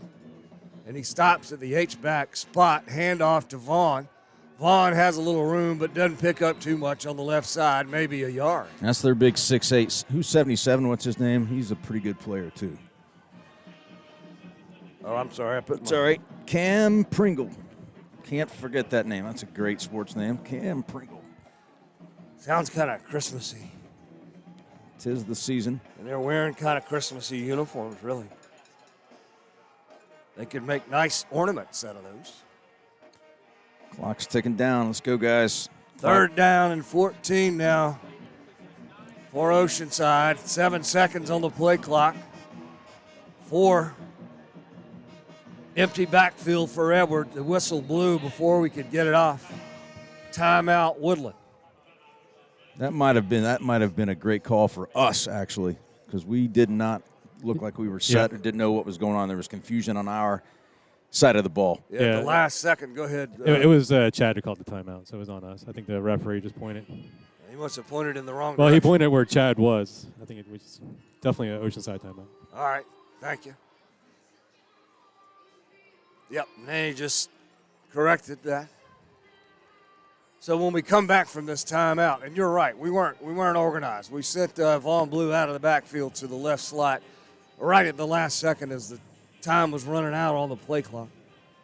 We were going to go empty backfield, which, you know, when you got Edward Reinbach in there at quarterback, you can go empty backfield and still got a heck of a running back. Yeah, you're right. We haven't. We've only thrown the ball a handful of times, 3 or 4 times. So certainly a passing down. Don't be surprised if we see a screenplay type here. So now let's try it again. 3rd down, 14. Vaughn's going to go to the left slot again. We got 4 wideouts. Edwards going to throw it, drops back. Tunnel screen to Vaughn. Vaughn had some green in there, but the white jerseys closed in on him too fast. We're going to have to punt it now for the first time tonight as we're looking at a 4th down and 10.5. Smelled that one out. I smelled it from up here. Called it. Give Woodland credit for defending that play really well. Edward is going to be the punter. Jake Rook has done some punting for us this season as well. Jake had a banged-up knee last game, so it's good to see that we're not making him use that. Edward punted the whole first half of the season. It was a bad snap, but he caught it. It's not the longest punt ever in the history of Oceanside football, but it crosses the 50-yard line with a very nice land shark bounce and roll. So Woodland with good field position now, and the only question is, can they get anything established? They really haven't been able to run it at all with their running back. Their quarterback has had a couple of flashes. He's tried to throw it some, but was intercepted on his last bomb that ended their last drive on an attempted 4th down conversion. So they really need to get some points on the board, and if they do get a touchdown here, they can really change the complexion of this game as we head to half. Quarterback, oh my goodness. He hit his receiver, number 1, Jaden Gardner, and then he was hit really hard, and unfortunately, he's still down. It was Zach Haygood. You don't want to celebrate big hits like that, but that was a monster shot. It really was, and the receiver, right after he caught the ball, he was kind of helpless. We hope he's going to be okay. We take a shot like that, we're not getting up until next week. It was a good throw, and it would have been a good catch if Zach hadn't zeroed in so quickly. He has great closing speed. There he gets up. Attaboy. All right, good. Like to see that. Give him a rest. Give him a breather. Get him off the field. There we go. Got to come off, I Boy, think. number 1. Good job. So let's see now. That was incomplete, so it should be 2nd and 10. They haven't changed the down marker over there. I expect they will. We got a cracker jack. Good-looking chain crew over there. We got Dennis Patrick, John Rhodes, Jason Baldwin. Can't remember. I don't know who the 4th guy is. I'll zero in here in a minute, but appreciate all the black and blue game day crew members helping out. They still haven't flipped it over, but it is definitely a 2nd down and 10. Quarterback wants to throw it quickly over there again. This time he hits number 2. He gets away from a couple defenders and really close to a 1st down, but I don't think he got it. It's 3rd down. 3rd down. It should be 3rd down, but still says 2nd down on the marker, Swish. There he goes. Referee turns around and says, "Can't you count?" One of the Woodland coaches got DP straightened out there. It's good. Now it's 3rd and short. 2:58 on the clock. Woodland has not had a 3rd and short or anything in short, really, so far or yet in this game. Let's see what they do. I would expect the quarterback to run it, and he does. He just keeps it. He has room, has the 1st down. Harrison down to the 37. 2:54 Got on the clock. another Woodland player down on the field.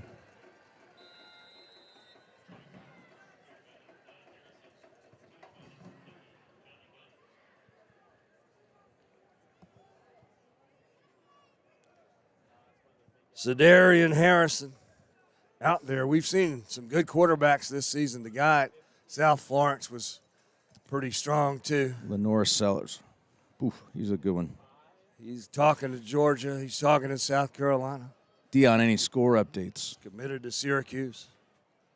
He's got Clemson and Carolina nipping at his heels, but he says he's committed to Syracuse, right? I'll believe it when I see it. It's cold up there. Some score updates. Fort D is now up over Carolina Forest 26-0. Somerville is leading Sumter 7-0. That's a bit of a surprise to me, Swish. Yep.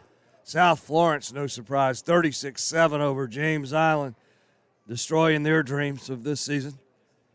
And some other single-A scores. I guess we don't have the Barnwell and Abbeville scores. We're going to see if we can get them. Dion's over there working that for us. Unfortunately, the Woodland player is still down on the field. He gets up now. That's number 58, Antonio Ford. And we do have some more scores now. Barnwell's up 14-7 over Andrew Jackson.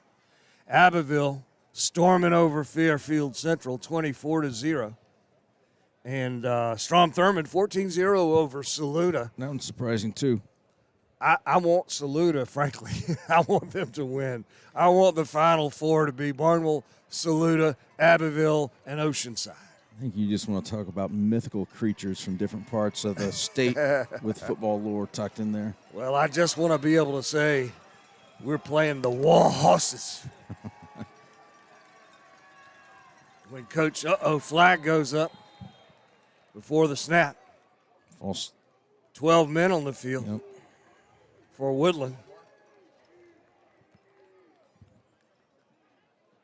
As we're now able to make a couple substitutions.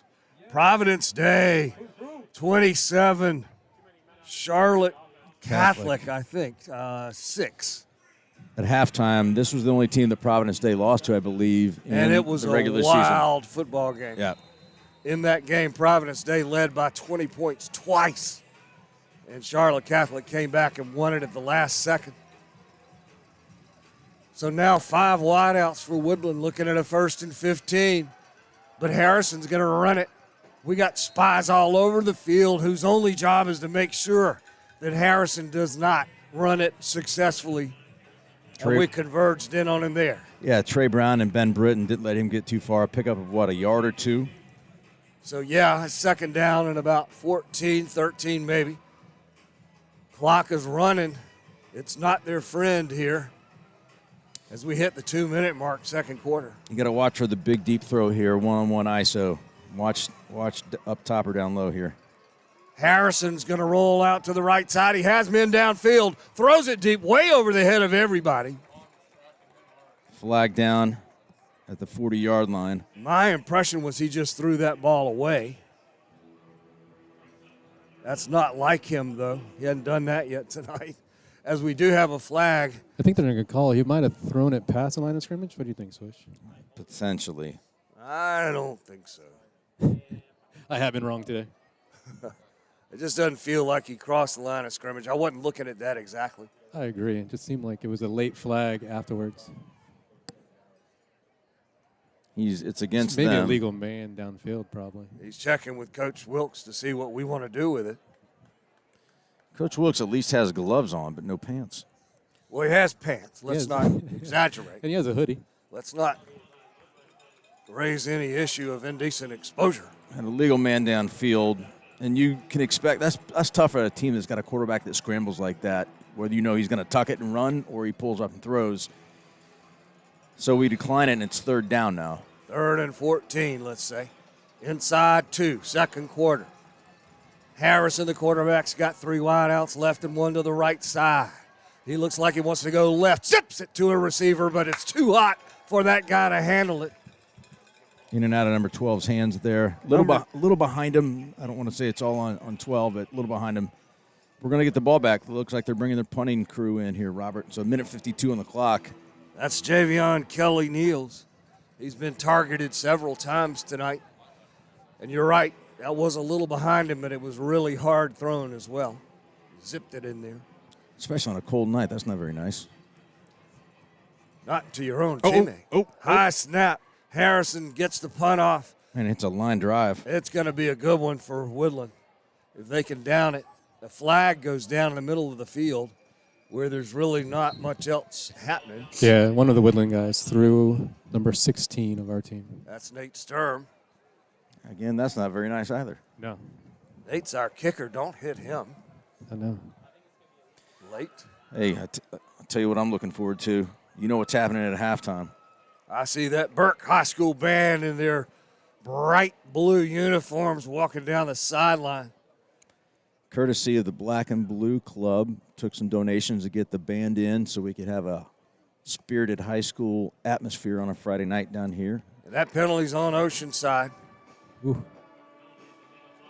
I did not see the signal block in the back. I think I hear now. Steve Rudnicki, the PA announcer, does a crackerjack job. And whenever we miss something, I just listen to hear what Steve says. Speaking of Syracuse and cold weather, He's a Buffalo guy. he's from Buffalo. He's crazy. Well, no, he's not because he lives here. He wisened up.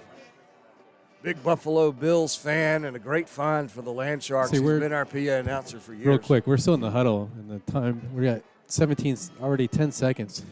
So do you try just to run the ball here, get out of halftime, be happy with 22 points, and not anything stupid here? Under center, Edward, quarterback, sneaks it. He has a little crease on the left side. Edward carries it all the way up to the 9-yard line. That'll give us a little bit of breathing room. Makes it second down, 5 yards to go. Lots of extracurriculars going on. Good sportsmanship by number 75 there on Woodland, pulling Timmy Castine up. Love seeing that. So minute 20 on the clock and ticking, Robert. Looks like we're just going to take our time making some play calls. Don't do anything goofy here. You're not going to throw a ball and get it pick sixed. You don't want to cough the ball up. It's been a good first half for the Sharks. Swish. At some point, I want to figure out who number 67 is, our left tackle. As Edward takes it, fakes the handoff, throws it downfield, has a man, Vaughn Blue, wide open, complete. Vaughn, come on, run, man. He's got white jerseys trying to catch him, but Vaughn Blue, a fast guy, gets it all the way down to the 45. Then the ball comes loose. It rolls around. Woodland has it. And the referees say it was a fumble and that Woodland recovered it. So we had a great play. Acted like we just wanted to run the clock out, just like Swish said. Then completed it to our best offensive player, who's still down on the field. That's Vaughn. He's sitting down on the field. He's rubbing his calf. I think he just got. He's cramped. Yeah. He's gimping a little bit on one of those feet. I can't tell which Scotty, one. can you run that back and see a replay on if the knee was down or what we had there? Yeah, it sure felt like he might be down, but the referees were right there. If you're going to fumble it, that's a good situation to do it in. I don't mind the play call at all. It's a great catch him off guard, and look what happened. I mean, we got downfield, but Vaughn Swish. trying to get for those extra yards. The And only problem with that is Vaughn had to slow down and wait for it. I know. If he'd have caught it in stride, he would have been gone. As Harrison throws a tunnel screen, it was batted down like a volleyball by number 50, Timmy Castine. Man, he has got a nose for seeking those things out. He is really good at his position. What an athletic move that was. His vertical leap there was notable. Yeah, very much so. I tell you, he's great at blowing plays up in the back. You know, he basically stole the ball from that play last weekend and just walked into the end zone there. But he's got a great nose for disrupting those plays in the backfield. So now Woodland with 44 seconds to go. Clock stopped. Second down and 10. Harrison really wants to put some points on the board here in this dwindling first half, but it's an incomplete pass. Again, he's trying to hit number 12 over there on the left side, and that's Javion Kelly Neals. I'm going to go back to that play call. I actually don't. I like it. I like going right for the throat. But I tell you, that's the gamble that you get, right? Oh, I love the play call. I do too. Didn't I say I wanted him to throw a bomb just a minute ago? You did. I tell you, I thought Vaughn had it. That last little cut, man. I had the reviewers at home did a replay. They said definitely down. 3rd and 10 now. Woodland. Oh! That pass was almost intercepted by Grayson Freeling, number 0. Right through his hands. Daggone, that would have been sweet. He had nobody in front of him either. No one. A pick 6 there would have made up for everything. Hey, let's see a good lofty punt to old Zach Haygood. Let's see what we can do here. Zach walks out onto the field inconspicuously, innocently, but he's dangerous. We may be going for one here. We don't have anyone back deep No, yet. he's Punt not block deep. would be nice. And Harrison is going to punt it. It's a Low punt. We hit it. Flag comes into the middle of the line right as the ball was punted. 33 seconds on the clock. That was a 4th down punt situation. Must And, be holding. Refs coming on our side. Yeah, Chad Wilkes coming over to make a decision. Maybe. He's going to make him punt again. I would. Oh, yeah, I would too. Hey, Chad Wilkes is an aggressive coach. you got to have a clean snap, a clean catch, a clean punt. A lot more that can go wrong doing that way And than. you got to keep number 3 from scoring a touchdown if he gets it. Yep. He wasn't deep that time, Swish. I don't know why, but this Well, time he is. I think every time number 9's got the ball in his hands, whether he's quarterbacking or punting, man, you got to worry about him throwing the ball or running it. He is good. So I don't know. We did that last week, too, a couple of times. Just under 30 seconds. Harrison, their quarterback, who doubles as a punter, is going to keep it. Sure enough, he's going to try and throw it. Then he keeps it. We tackle him. He doesn't get a first down. he didn't even get back to the line of scrimmage. And so Big gamble by Woodland. listen, that gives us 2. How many timeouts do we have left, We have guys? one timeout.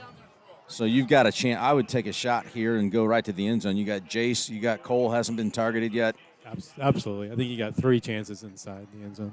I have no problem with the call, though. I think that was a gutsy, creative play by Woodland. Well, that's exactly why you don't. I think we knew that too. That's why Zach is not super deep, but you got him as a safety valve, right? So Exactly what we were just talking about, Yep. although he was deep on that play.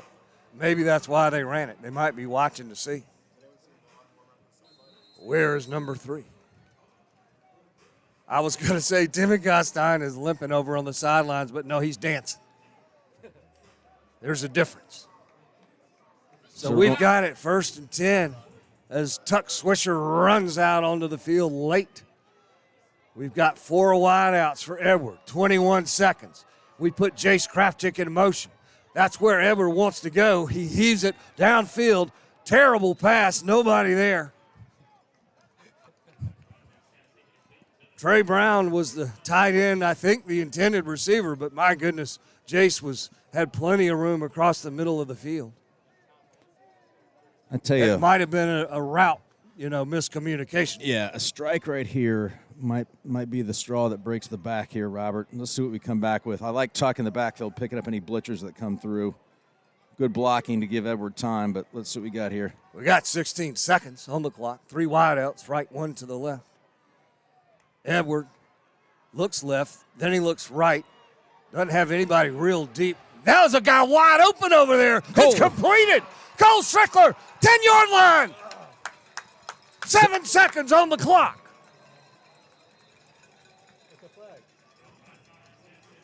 Do not call the hold. Scott is like Dr. Doom over here, always saying when there's a flag. I don't like to hear it. I think we It's had a truth. legal man downfield to be my guess on this one. That's against us. The ref pointed in our direction. So dadgummit. Oh, holding. And the legal man downfield, I think. At any rate, it ain't good for us. There's still 7 seconds to go. We're going to have it doesn't matter really what the down and distance is because with 7 seconds, we got one play, maybe two, under best of circumstances. But I expect we're going to heave it again deep downfield and see what we can do. We got a bunch left formation.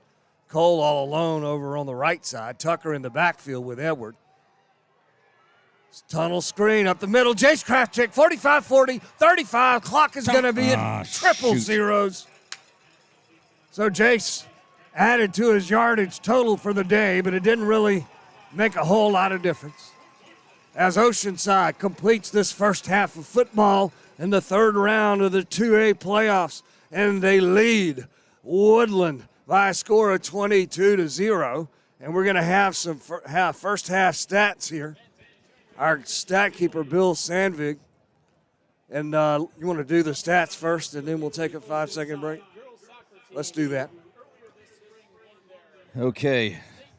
Total offense for I'll say Woodland stats and the Oceanside to follow. Total offense, 72 versus 273 for the Land Sharks. Woodland's had 32 plays to our 34, so they've had the same number of plays. Passing 43 for Woodland versus 104 for us.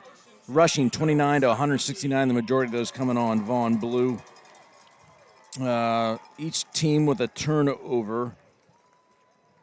Time of possession, 12:38 for Woodland, 11:01 for us. I know the times don't match up, but so we got at least ballparking it. First downs, Woodland's had 4. We've got 13. And the score is 22-0. So I think the first down differential and the total offensive yardage differential, of course, the big numbers. Yeah, and the big story for our rushing is Vaughn Blue back with 120 yards in his first game back in the first half with 1 touchdown. But he's a playmaker, a difference maker, and it sure is good to see him back on the field. So what are we going to do at halftime here? We're going to take a break. I don't know. The Burke band is playing on the field. We're going to keep the video on. I'm not sure about the audio. But we'll be back for second half of playoff football here on the Oceanside Sports Network.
school from the University of South Impact.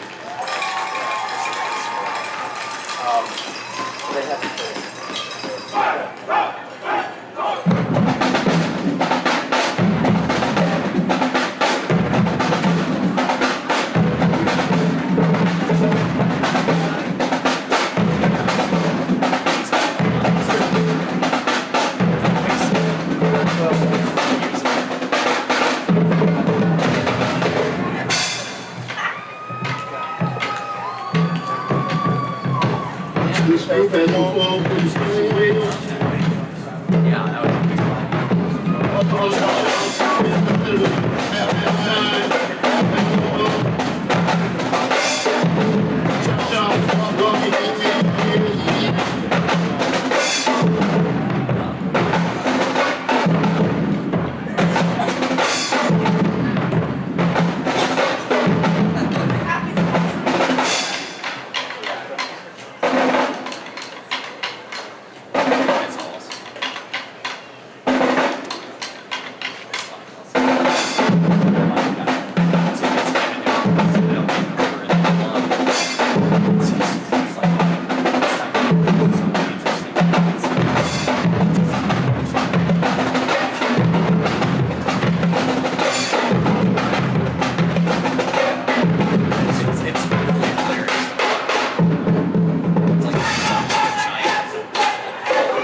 Ladies and gentlemen, let's give it up for the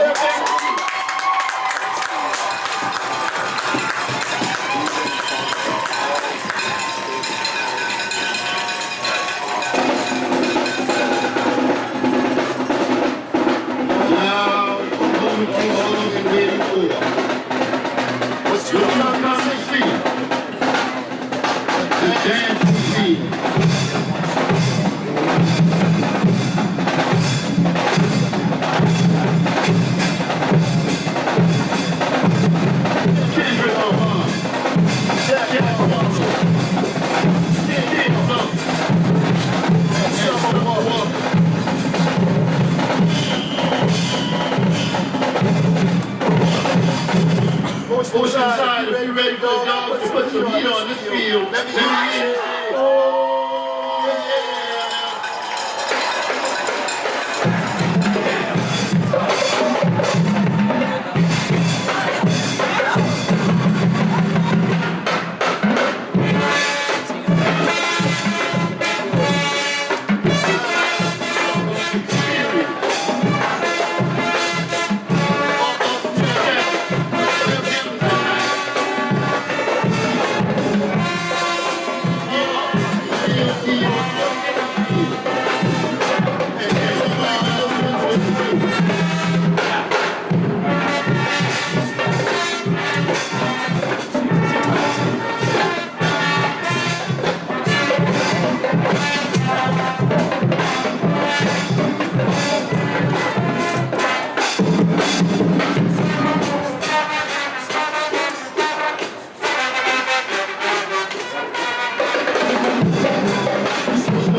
This concludes our performance this evening. At this time, we'd like to recognize our band staff, starting with our illustrious director of band, Mr. John McLeod, administrative assistant Alan Gilliard, auxiliary coordinator Mary Kerniel, assistant director Dr. Craig Harris, assistant leader percussion Dr. Wright, our terrific band line coach Mr. Misha Coleman, major red coach Mr. Shelley Oliver,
Roberto.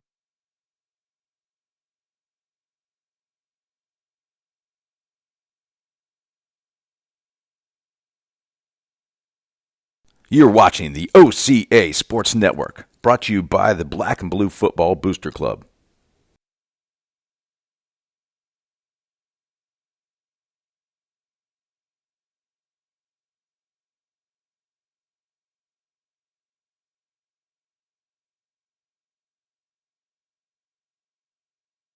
Yep. Third round of the playoffs ready to resume here in the second half. Oceanside Land Sharks really seem to have this game firmly in hand. Although the scoreboard is only 22-0, seems like the Sharks have been a little tougher than that. And courtesy of deferring when they won the toss at the beginning of the game, they're going to receive the kickoff here to start the second half. Robert Brunson here with you, and Chris Swisher. And Swish, let's get this game going. Short. Let it go out of bounds. Out of bounds. Little whoop-de-whoop right there. You saw Chad Wilkes. He must have seen something in how they were lined up, but he had screaming to get his return team up. And in the warm-up, I was watching their kickoffs as well, too. They were just, both punts and the kickoffs look like knuckleballers, which are sometimes tough to handle. Well, we got a great football game going here, but we've got confusion about the score between Andrew Jackson and Barnwell. Our Max Preps is showing Barnwell leading, but Steve Rudnicki swears that it's actually the other way around. I trust Rudnicki, not Max Preps. So we're going to have it. 1st and 10 on our own 40-yard line as we start the second half of football in what will likely be our final home game of the season. In fact, it will be. Hand out to Vaughn Blue. Vaughn's got some green grass ahead of him. He just puts his head down, dives down at about the 40, up to the 47-yard line. He picked up 6 yards on that carry. Vaughn looked like he had some room over there, but credit Woodland, they closed it pretty quickly. Let me get my binoculars and everything back together. Edward Reidenbach has got sort of a bunch right formation, but he gives it to Vaughn in the middle. Vaughn picked up the first down. He got hit hard, but he got it down to the 44-yard line of Woodland. I tell you, that's one of the biggest differences from Vaughn last year to this year. He hits that hole hard. He's not looking to bounce out every time, and he just puts his head down, and, man, great pickup right up the gut for VB. And Swish, you made the point earlier in the game, Vaughn hadn't played in 6 games, and he hadn't been just sitting around eating bonbons and watching TV. He's ready. We put a guy in motion right to left, but the whistles blow. And the Woodland coach, one of them, is out on almost on the 40-yard line, just yelling at its players. So it looks like it might be against those guys offsides, or what are we doing here? Yeah, offsides on the defense. So we'll take 5 free yards. I think they were just lined up over the nose of the ball. Did our balcony shrink between last week and this week? I feel like we got less room up here than usual. It might have. Playoff time, buddy. We'll blame Rob Baldwin. He's our new camera guy since Tyler Kraftchick couldn't make it tonight. Well, Tyler's irreplaceable, but we thank Rob as Edward hands it off to Vaughn. He's going to have another first down to the 26-yard line. Vaughn Blue. He just gets at second level, and then he gets to a different gear, and at any point in time, he's dangerously close to breaking a big run. And we're hustling back up to the line as we tend to do as we get deeper into their territory. Vaughn takes another handoff up the middle. It looks like we really want to make a point out of this running game as we start the second half with Vaughn just taking it right up the middle, carry after carry. Got another cramp. Come on, VB. As he's going to take a minute to jog off the field. Tuck Swisher. Deuce. Is in there. Bunch left formation. 2nd down, 4. Edward gives it to Tuck. No, he kept it. Edward's got lots of room on the right side. 10-yard, all the way down to the 5-yard line. Edward Reidenbach fooled everybody. They thought Tuck Swisher was going to just ram that thing over on the left side where we had a strong formation. Taking some good acting lessons from baby brother Ripley. Ripley, a superstar. performed in the Addams Family downtown, the musical. Had a great leading role there. I don't cry at football games, Robert, but I blubber like a babbling idiot when I watch those shows. I thought it was a comedy, Swish. Laughter, tears, excitement, drama, I know. mystery. No matter what your kids are doing, football or chess or the debate team or singing, dancing, whatever. So we're going to have a first and goal on the 6. Woodland used their first time out of the second half at the 9:35 mark. I believe that was Oceanside. Our play clock was down to 1 second. Robert, this is the last event at the Citadel this year because the Citadel's up at VMI getting ready to battle and bust heads with one of our old former players, Jacob Ashley. So I know Jason and Lisa are listening in from Virginia, and I know even Papa Ashley, Jerry and Wanda, his mom and dad, are in Wilmington, North Carolina, listening in. So I want to wish them well and good luck tomorrow. Love those guys. Great Land Shark fans. Jason and I were texting last weekend about the Sharks. He particularly liked one comment. I can't quite remember now what it was, but it'll come to me. So I don't know. We're all standing up, looking around as the referees congregate, have a striped shirt reunion at the 5-yard line. I'm getting a couple texts saying, "Don't sell myself short. I am a babbling idiot all the time." So Ain't nobody texting me that. And that was from his wife. And it looked like Trey Brown took that handoff, and he's in the end zone. Touchdown, Land Sharks. I like that double fullback, tailback, split back. Got Tucker leading the way. Didn't actually need to do a whole lot of anything because that was a big old lane for Trey Brown. That's his 3rd score of the night. It is. He got two points after scores earlier, and this time it's a full 6-pointer. And I reckon he's going to stay out there as we go for 2 with the score 28-0. And sure enough, Trey's got it again. This time, though, they hit him right at the goal line. He didn't get in there. I don't. 3 out of 4 ain't bad. I think Meatloaf sang a song like that. No, that was 2 out of 3. Yep. That was right around the time of Paradise by the Dashboard Light. And we're going to take a 5-second break here on the Oceanside Sports Network, leading this game 28-0.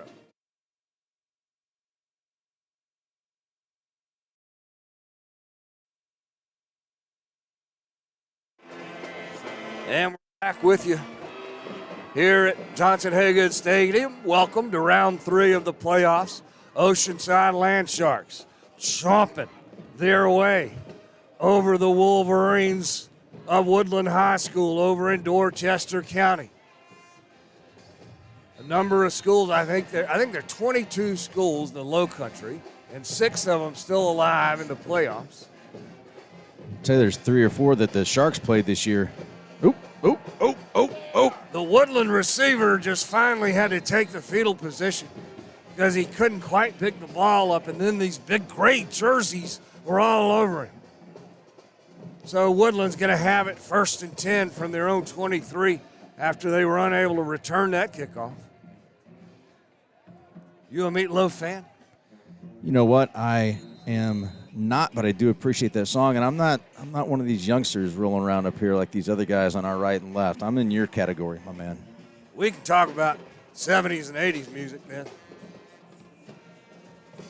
Hopefully we'll stay focused on the game, though, as Woodland is ready.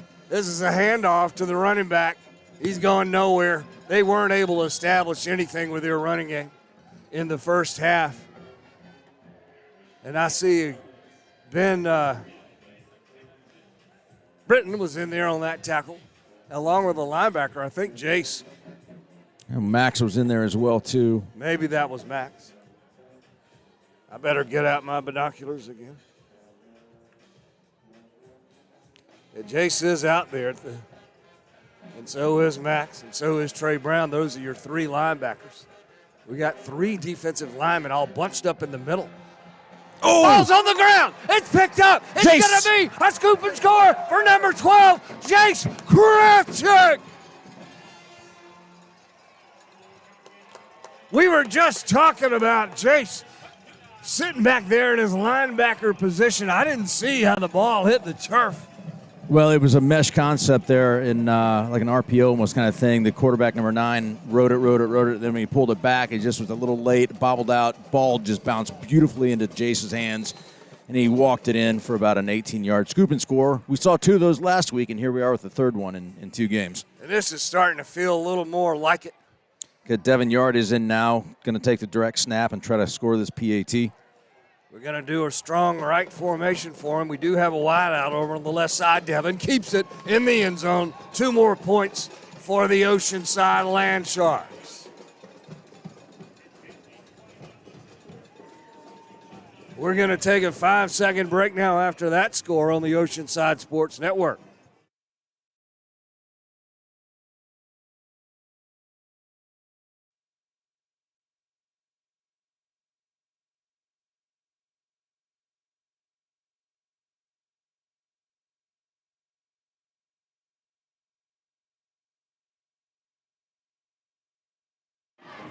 All right, Robert, the big dog Brunson, I got a stat for you. Yeah. So these 36 points that have been scored on Woodland tonight is the most that's been scored upon them all year. Barnwell put 34 on them, Hanahan 35, if my numbers are right, I think. I know you said at the beginning they were averaging giving up 19 a game, and we were averaging around 11. They have not put anything on the board here. We're looking at a shutout as we kicked the ball out of bounds. Not what we wanted to do. Well, we got a little competition at midfield, a couple of ball boys fighting over the tee. All right. Robert, I want to say hi to my main man, Colton Bruce. He and his mom, Sandy, are up in Ohio getting ready to celebrate Thanksgiving, and he normally is down in that front row seat, and he would be shaking his booty because with all these bands playing, that kid loves to dance. So, Colton, if you're listening in, love you, buddy, and I hope you're having a great trip so far. So it's a 1st and 10 now for Woodland on their own 35-yard line after the kickoff went out of bounds. A jet sweep, number 2, the wide receiver takes it, and we smother it. Right over there in the left flat. He got nothing. Nothing to speak of. So now it'll be 2nd down, 9.5 for Woodland. Their quarterback has really been the only weapon that has had any success for them on offense today. You know, that's a tough position to play to begin with, but when you're carrying the whole load for the team like that, it just weighs pretty heavily, especially when you get into this third quarter with the differential. He's going to try to make as many plays. He's not going to roll over, though. He takes it here. He wants to throw it all the way. He has a receiver left flat, actually a little farther upfield.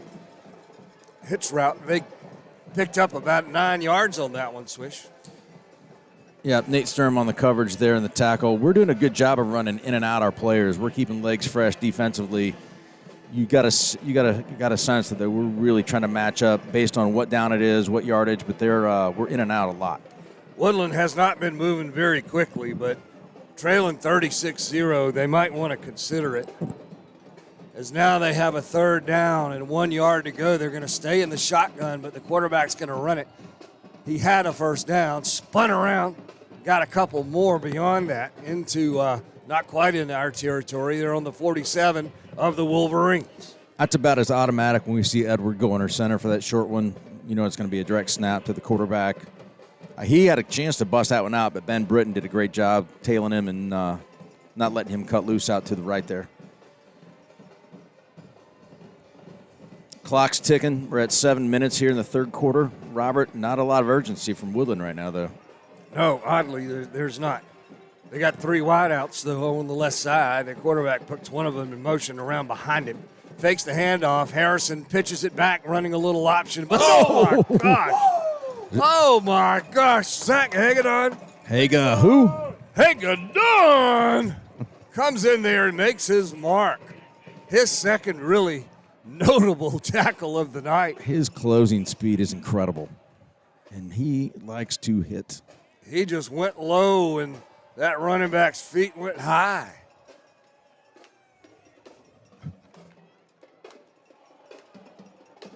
So now it's second down, a little more than 10. They lost a little bit on that play.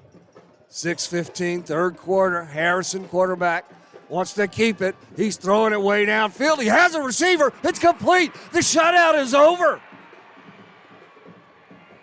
Woodland scores a touchdown on a long bomb.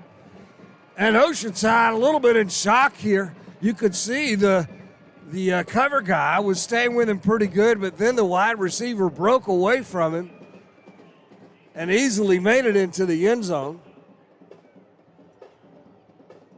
And I'm not sure who the receiver was, Swish. Scott, Steve, who was that? And that was number 12 for Woodland. I don't want to miss that because that's the play of the game. For Great Woodland. RPO action, and Harrison threw a bomb. Beautifully thrown ball. Javion Kelly-Neals, who's been the primary target tonight for Harrison. There, he just broke away from us.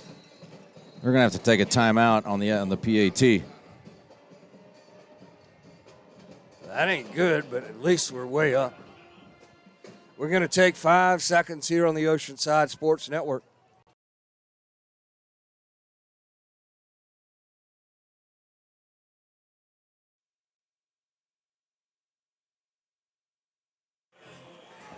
And we're back.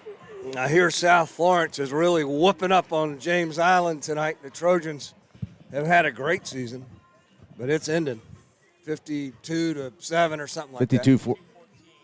52-14. All right. We played South Florence. They beat us by 1 point, Swish, 29-28. Yep. That's the only loss the Land Sharks have had this year. In all likelihood, I don't know all likelihood, but certainly South Florence is the leading contender to win the 5A? 4A. I can't remember. 4A title this year. So they're going for 2. Woodland's quarterback throws it. He had a receiver over there, but he whisked it by him. So it's going to be 36-6, and Oceanside will have another chance on offense. I see Will Virgilio dancing his way out there. He's going to be one of our deep guys, along with, I think, Zach Haygood. Zach, again, wearing those orange or pink or red gloves tonight. Makes him easy to spot. He's also easy to spot because he's in on some really big plays. We're not trusting Max Preps anymore exactly on these scores, but I'm really curious about Barnwell. I tried to find the big dog because I know they broadcast those games on the internet, but I didn't have enough time to look it up.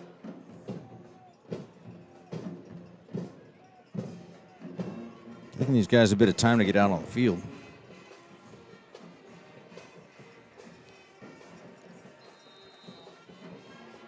So Woodland getting ready to boot this one.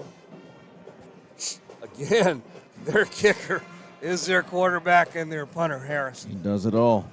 And they swing those arms. I like the way they do that.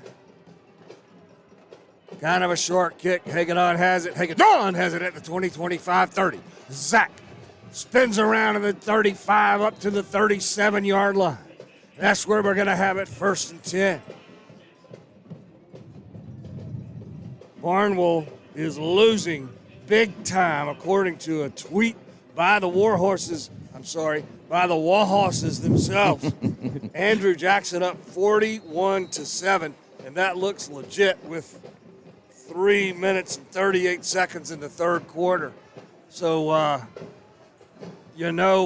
I'm from that part of the world, and I grew up in the shadow of the Warhorses, and my alma mater used to play them every year, and I really wanted to go down there to Barnwell again, but we won't be doing that. As Edward keeps it after faking the handoff, running back up to the 45-yard line. Give him about 7 on that play, so we're going to have a 2nd down and 3. I'm not sure I know where Andrew Jackson is. Yeah, I was going to ask you that. Or who. I think Andrew Jackson was a Civil War guy. And I thought that was a private school. We're going to have to figure this one out. We don't know much about him. But more pointedly, we're looking at a 2nd down and 3 yards to go. Oceanside with quarterback under center, and Edward picked it up. It's in Lancaster, South Carolina. Okay. That's a long way from here. Where would that game be? Not or here. there? Not here. There? Oh, gosh. Day after Thanksgiving, and we're going to Lancaster? I've been there to the courthouse. So we got 3 wideouts on the left side, 2 on the right. Edward in the shotgun, takes it, throws it over to Vaughn. Vaughn grabs it, crosses the 45, the 30, the 30. Vaughn Blue, he's going to go all the way into the end zone. Touchdown, Land Sharks. No dirty laundry, Roberto, the big dog. That was a thing of beauty right there. Well, I've said it all along. I love Vaughn in that slot, and that's precisely why. Quick throw, get in the ball in space, and let him go do what Vaughn Blue does best, and that is score touchdowns. Right up the middle of the field there. He just weaved his way through. I don't think he was ever touched. So, hopefully we can get scores from the Saluda and Abbeville game at some point. As we're going to try for 2 here. I imagine that's Devin. Yep. And he keeps it and just runs it up the middle. Devin Yard has another score, his second of the night, I think. And Oceanside running away with this now in the third quarter. We led it 22-0 at halftime, but swish, it felt like we were beating them worse than that. Yeah, you looked at the stats, just the total offense to theirs, time of possession, plays were equal, but just we just put it to them here quickly within 8 minutes on the third quarter. We're going to take 5 seconds on the Oceanside Sports Network.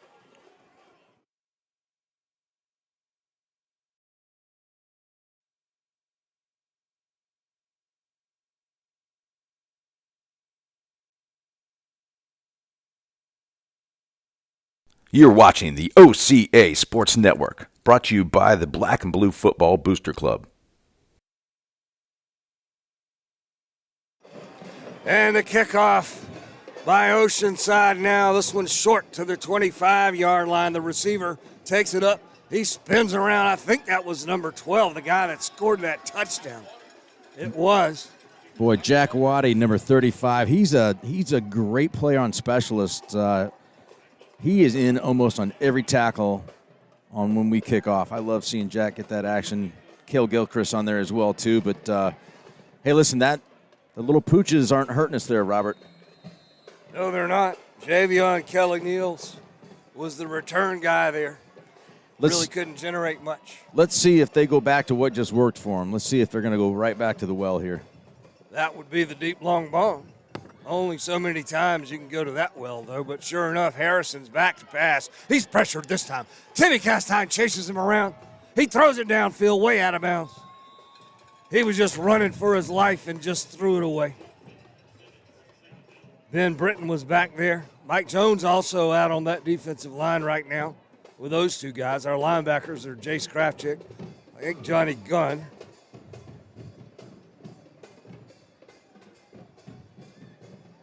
Man, Harrison's a heady quarterback, isn't he? I think Trey Brown also out there at quarterback. Yeah. I just love how he moves, and he's not going to try to force a throw. He knows that there's nothing there, so he just chucks it into the trainer's tent, basically, right? And he just really does a good job of managing his offense. Right now, he's got a 2nd and 10 at the 4:34 mark, third quarter. And Harrison, whistle blows, delay a game. That'll push the Wolverines back 5. That's the last thing they needed. The first thing they need is another one of them long touchdown passes.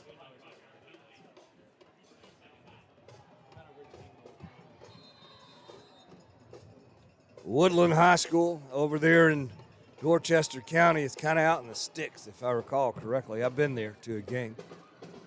I think they've got one of the loudest PA systems and scoreboards, if I remember. So Harrison has a wingback on the left side, fakes the handoff. He wants to throw it downfield again to number 12. And it's completed again. He got behind Tess Pond, and number 12 is going to score another long touchdown. Javion Kelly-Neals And Swish, we were just saying, you can only go to the well so many times, but apparently you can go twice. Well, if I'm Woodland, I'm gonna next time I get the ball, I'm gonna do the very same thing again and again and again and again. Yeah, no joke. Tez had him in single coverage over there on the right side of the offense. Literally, it's the only thing that Woodland's been able to do to get any real positive yards. They don't have a run game. Their short game's not there on the passing, and so they just got to throw the ball deep and hope that it comes down, and it's worked twice for them. So you can't argue with where they've switched up their strategy there. They're going to go for 2 here, as they're now looking at a score of 44-12, and they're on the bad side of that. Harrison's going to keep it. He falls down, unable to get that 2-point conversion.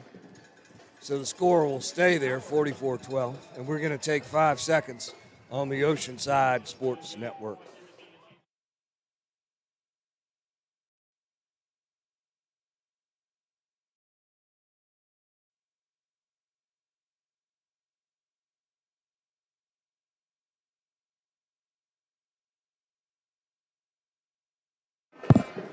And we're back with you here at Johnson Haygood Stadium, the home field of the Oceanside Land Sharks. And how is it with the season we've had that we wouldn't have home field advantage for round 4 of the playoffs? Yes. Which I don't know.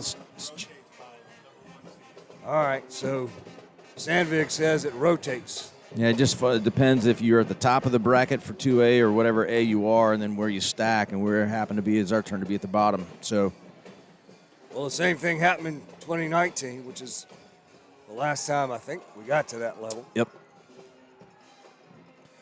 Go watch for a little onside kick here. These guys, listen, we've had 34 points scored in about 8 minutes, right? So these guys, I wouldn't put it past them to try to squib one or pooch it here. Harrison, their quarterback, their punter, and their kicker is going to boot this one up. Zach Haygood has it at around the 20. He crosses the 25. He slips the tackler and gets it up to the 35. But then finally there are too many white jerseys for Zach to get any farther upfield.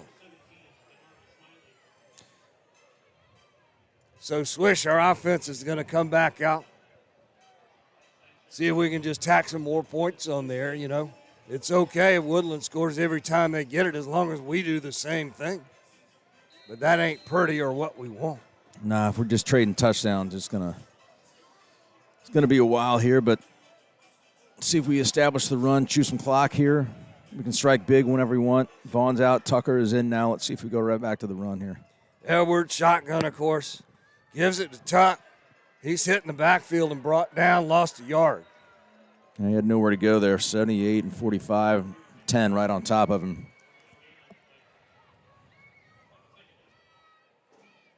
'78 is James Mosley. He's one of their captains. He was right in there. He's a big fellow. Yeah, he is not small. They go with 3 big guys and then 2 defensive ends. 2 safeties. As Edwards got a man in motion, fakes it to him. That's Trey. Then throws it to Jace over the middle. Kravchik, he's going to have a first across the 50 down to the 45. Jace Kravchik with another big play for the Land Sharks, deep now into their territory. Man, what a great job evading. I thought he was going to be nabbed right there at the line of scrimmage, but he got the ball loose. Tell you, Harrison got him number 9, and he just stiffed arm and rode him about 10 yards downfield. What a great play by Jace Kravchik. Vaughn Blue trots off the field. Tucker Swisher is in there now. Jace, an excellent athlete, and really every time he gets an opportunity on offense. And he got his first D1 offer to this week. That's right. Forgot to mention that one. Presbyterian College. As Trey Brown goes over to the right wing, we got to have 2 of those guys. Tucker gets the handoff. Doesn't go anywhere. And Trey's hopping around. I don't like that. Cramped. It does look like a cramp in his right leg. And Maxie Mormon. Mormon, I was having trouble saying that, is coming out and taking Trey's place. Second down, 9 yards for the Land Sharks. We're getting in the low digits of the third quarter here. And that music you hear in the background is the Burke Band, who's our band today. Edward takes the snap, fakes the handoff, throws it over to the left side. Max is unable to get anywhere. Max Mormon, who just came in for Trey Brown, gets the reception. Flag on the play. Yeah, it's on the far side of the field. Max picked up about 4 or 5 yards on that short pass. I like seeing him at tight end. He's got the body for it and got great hands. Johnny Gunn now coming out on offense, Swish. They put Johnny at the H position. We're very likely to fire it his way. Legal man downfield. I see what you just did there, big dog. Thank you. I see what you did. It really falls flat if you don't get it. So what's going on here? They're marching it off against us. Ineligible receiver downfield. All right. So now we'll be looking at 2nd down and 14. We're going to go with 2 wideouts. A wing back. That's Johnny Gunn. He goes in motion left to right. It's a handoff. I think that's Vaughn. He dances around, crosses down to the 35-yard line. So now we'll have a 3rd down and manageable. Let's call it 5, maybe 6. We got Zach Haygood on in as a running back for the first time tonight. And as you pointed out earlier, Zach and Tuck got a lot of valuable reps over these last 6 games when Vaughn was out. Ethan Baldwin into the game there. And Zach goes in motion, so he's going to be wide out all the way over there on the right side. Cole Strickler yet to get a pass today. As Edward throws it over to the right side, and Zach has it, hit a 1st down, hanging on, 15-10, they trip him up, and Zach falls all the way down to almost the 5-yard line. Haygood who? Haygood Dawn. He had a great block with Cole out there as well.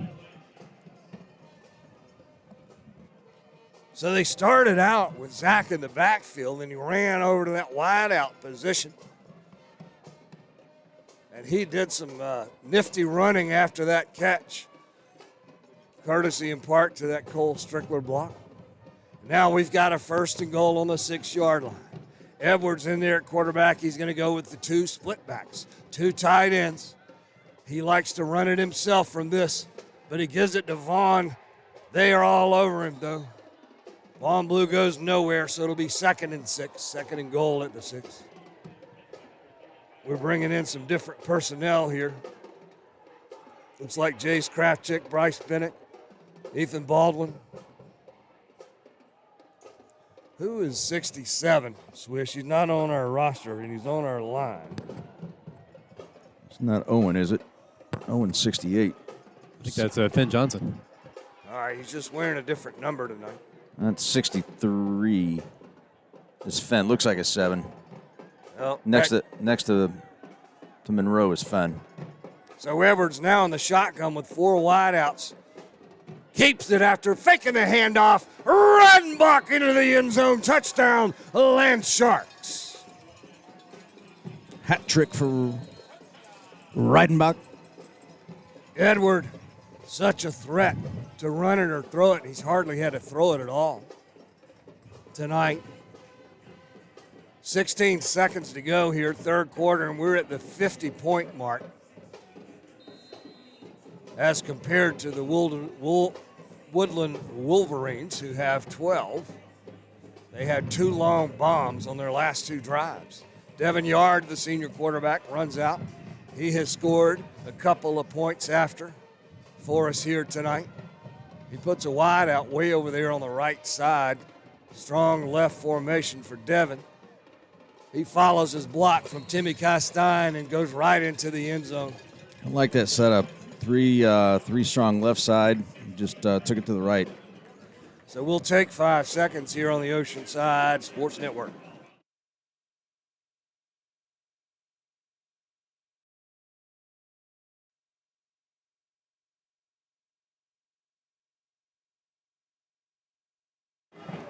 And we're good to go here in this 3rd round playoff game in the 2A high school football playoffs. Oceanside, ranked number 1 in all of 2A, but the rankings are about all to get reconciled with reality here over the final couple of games. See if we can get some score updates here from Dion at the break after we do stats. How about that? Somebody better wake Dion up if you want to get scores from him. He's all bundled up over there.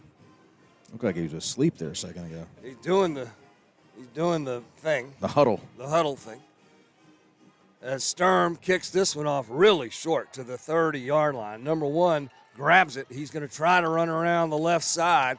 Going a long way, picked up 5-10, then out of bounds. So Woodland is going to have a 1st and 10 on their own 42 with 7 seconds left, third quarter. Scott stepped on his cord and lost his headset for a second there. That means he's got to come out for a play. It means there can be no penalties until his equipment is resumed. See Trey down on the sideline with his helmet off. He's running, seeing if he feels good. It looks like he got the thumbs up from Katie Stovall, our trainer. Woodland, let's see if we've done something different here to maybe put a little more pressure on their quarterback, Harrison, so he can't throw those long ones. He's back. He's doing it again, Swish. This time it's intercepted. Well, do it once, do it twice. Intercepted. Zach Haga, who again? That's not Zach. He doesn't have orange gloves on. That's Jake's, isn't it? Nope. That's Jake Rook. Zach has got the, what's that? Zach Hagadon. No, I think that was number 10, Jake Rook. I don't know. Zach. Zach has orange gloves. The guy didn't have orange gloves. That was Zach. Okay. That was Zach. I'm gonna give up. And we're gonna take a 5-second break. Swish and I are gonna arm wrestle to see who's right.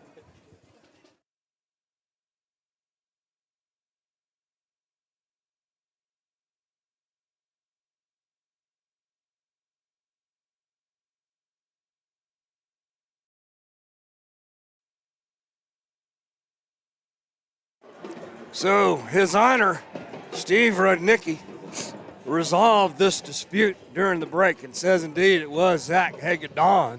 In Rudnicki we trust. And Zach is really he's the player of the game here tonight so far, Swish. Him and I guess Vaughn Blue. Edwards got 3 tutties as well, so. They are spreading it around, you're right. And of course, all that just talking about skill players. These lines are really dominating tonight as well. Low snap. Edward, though, gives it to his back. He picks up a yard or 2, maybe 3. Give the tuck. Yeah, that was Tuck Swisher, number 22, Deuce. Where are my binoculars? There, this way I won't make another mistake. Though no guarantees about that. Tuck. So we got a 2nd down and about 7 to go now. Edward puts Bryce Bennett in motion right to left. Looks over that way, throws it to Bryce. He's going to have a first easy. Bryce Bennett, the senior, all the way down to the 42, and they slung him out of bounds. And there comes the flag, no question. Yeah, totally unnecessary. That happened to Bryce last week, too, if I recall. Yeah, he got punched in the head last week. Was his helmet on? Bryce is Got punched in the helmet. Correction. There you go. Thank you. he's earning his letter. These last couple of games getting roughed up. We couldn't be down here doing this without his dad, Robbie Bennett, one of the assistant athletic directors here, one of the nicest guys in the world. But it's good to see number 6 get some action. Robbie is a patient man, putting up with us. We got a new quarterback. We're inside their territory. Is that Devin? Will Virgilio. All right, Will, number 13 in there, 4 wideouts. He's likely going to run it, and he does. Over to the right side, Will Virgilio. Oh, he lost it. Dropped the ball. It's on the ground. Woodland has it. Their players hit, then we threw him out of bounds, and here comes a flag on us. Dumb play. Just throw him down that far out of bounds. But number 24 picked up the fumble. That's Marcus Jackson. And Will, on his first opportunity of the night, puts the ball on the turf. Referees are talking about it over here on the sideline. Looked like a fumble to me, just with the naked eye. Maybe they're discussing that. I was just about to say, Will's dad's watching us from India tonight. Personal foul against us. I don't know why they had to talk about that. They said did they say it was a face mask? That's what it looked like.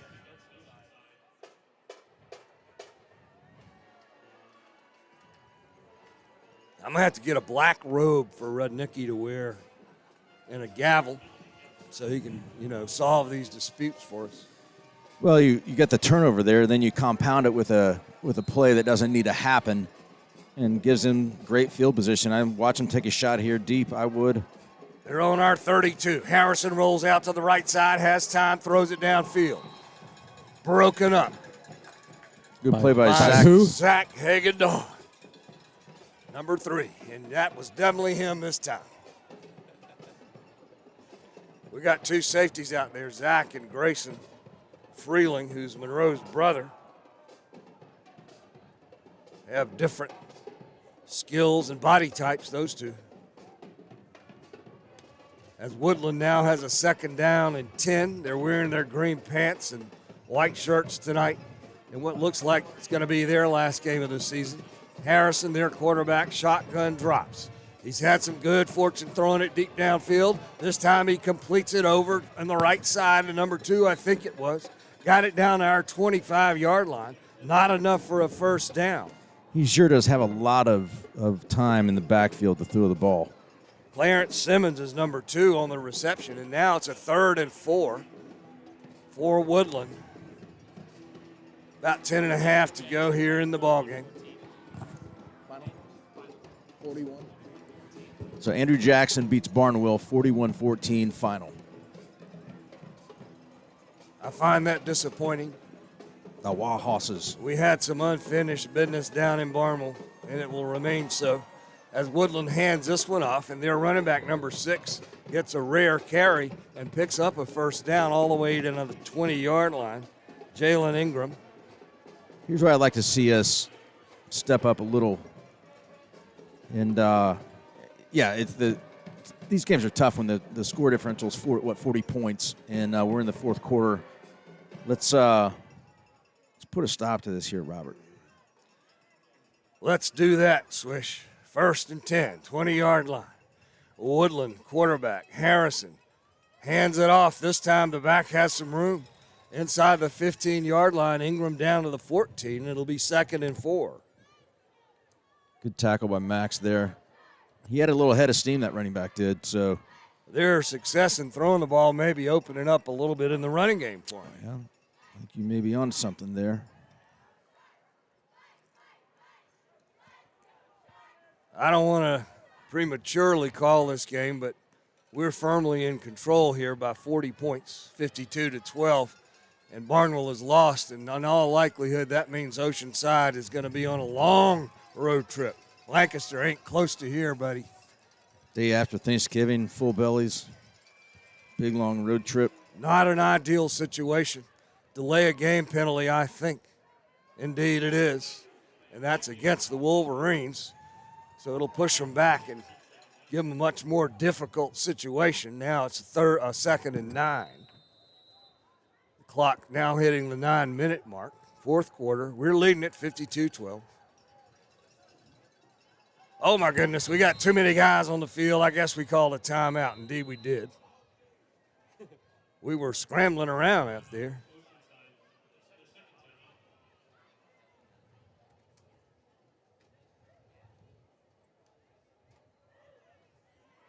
So our defensive coaches are walking out on the field to have a little talk with them. Justin McIntyre, Dave Salazzo, co-defensive coordinators for the Sharks.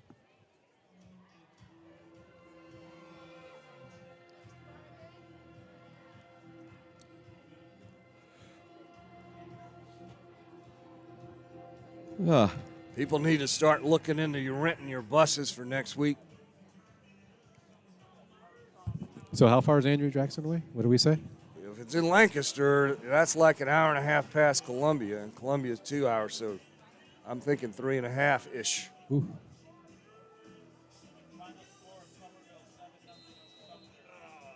Somerville 7-0 over Sumter, and that's a final score. From here, 2 hours and 36 minutes to All Andrew right. Jackson High School. So Swish just proved me wrong there by an hour. I'll take that. I don't know how that could be. The quarterback scrambling now in the backfield, wants to throw it downfield into the end zone. He's hit really hard. But he completed the pass, Swish. Unbelievable. Their quarterback is really showing a lot of athleticism and a lot of grit, too, making that pass about 50 yards across the field. I tell you, when he runs to the left, I think he's so much better when he scrambles left and throws against his body. He is a pretty good thrower. I think that was number 2, Clarence Simmons, on the catch. He got clobbered, too, and he knew he was going to get hit, but he stayed in and took the shot and completed the pass. It's going to give them a chance here to put 6 more on the board with 8:20 to go in the fourth. Give these guys credit. They're not giving up at all. They're still trying to put points on the board, and their quarterback's going to put 6 on right there as he completes a touchdown to number 12, his third of the night, Javion Kelly-Neals. He has all 3 scores for Woodland. This time, a shorter pass into the end zone across the middle. So Woodland here too little too late in all likelihood. Never say never, but I know I'm counting those chickens a little early. Let's just see. They're going to go for 2 here. They've unsuccessfully tried that twice after their prior touchdowns.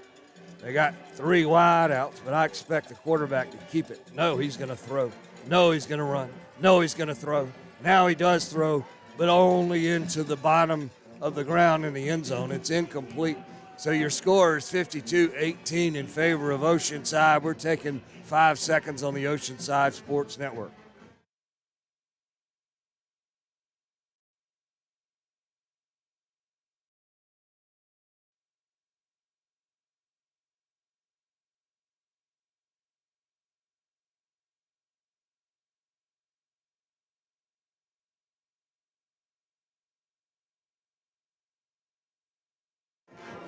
So we're back here at Johnson Haygood. 8:11 to go in your ball game. Oceanside firmly in control, 52-18.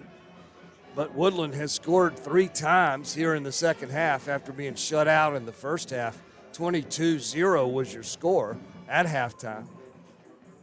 Vaughn Blue making a triumphant return as the running back for the Land Sharks is well past the century mark rushing the ball today. Zach Haygood has also had a big night for the Sharks yet again. We're going to miss him next year. He's been a very excellent player for us for 3 seasons now, ever since he was a sophomore. And Harrison kicks this one pretty deep. And I think that's Zach on the reception. it's Virgilio. Virgilio thinks he crosses the 35 up to about the 38-yard line. So Will, who doubles as a backup quarterback and a kick returner, had a little opportunity there. He ran it earlier, though, and fumbled. We're going to have a new quarterback come in, Devin Yard.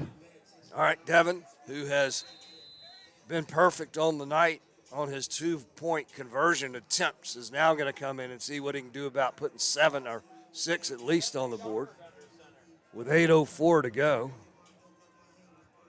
Devin, he's a runner and he can throw it as well. Mostly, though, he runs it and hands it off. Tuck Swisher, deuce, takes this handoff.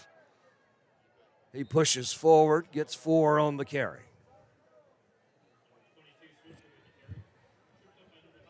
We send Johnny Gunn out onto the field and bring Mr. Baldwin over to the sideline. One of the Baldwin boys. As we got a second down at about 6, you might be able to hear our cheerleaders over there. They're dressed very warmly tonight because it's kind of cold here at Johnson Haygood. Devin puts guy in motion, hands it again to Tuck. He's got some great blocking. Swisher has a first down, crosses midfield down to the 48-yard line. They picked up about 9 or 10 on that carry. Good job showing patience there. I thought he was going to try to break right, but he got a lane and stuck with it, and good pickup there by Swish. I was waiting on you to say, why didn't you just break that thing outside and race down the sideline? He's not that racehorse speed. He's more of a Well, Tuck is doing all the carrying right now on this drive, as Vaughn's done enough for the night in all likelihood. Devin. Oh, no. It's batted up into the air. Our receiver had a chance to catch it, but so did 3 white jerseys, and the referee hadn't really said yet what happened, but it's incomplete. That's a whew.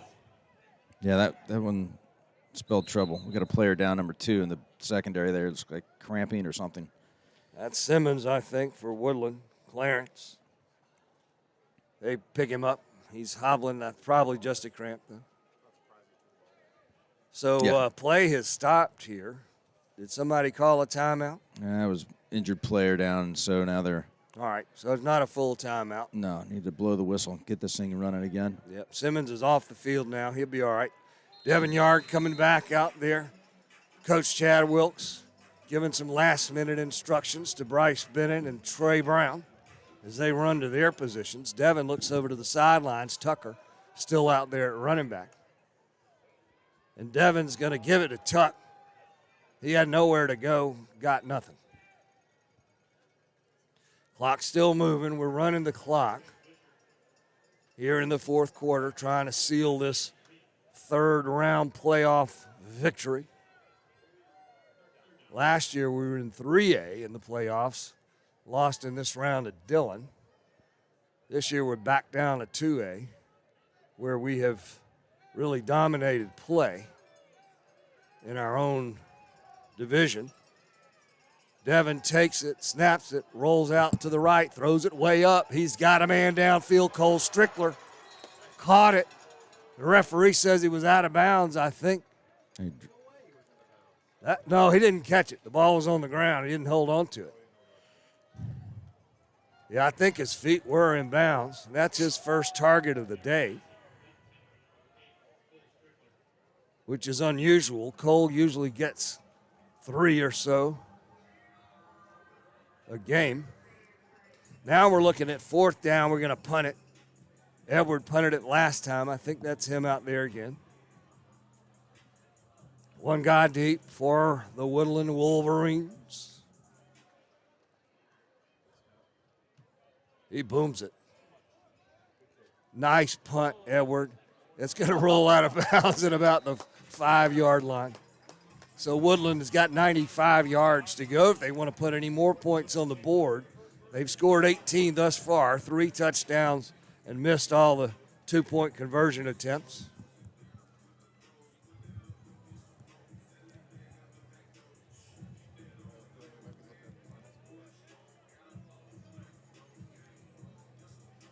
It's important that you say Lancaster, though. It's not Lancaster. Lancaster? For those of you not from South Carolina, which is everybody around me, I think.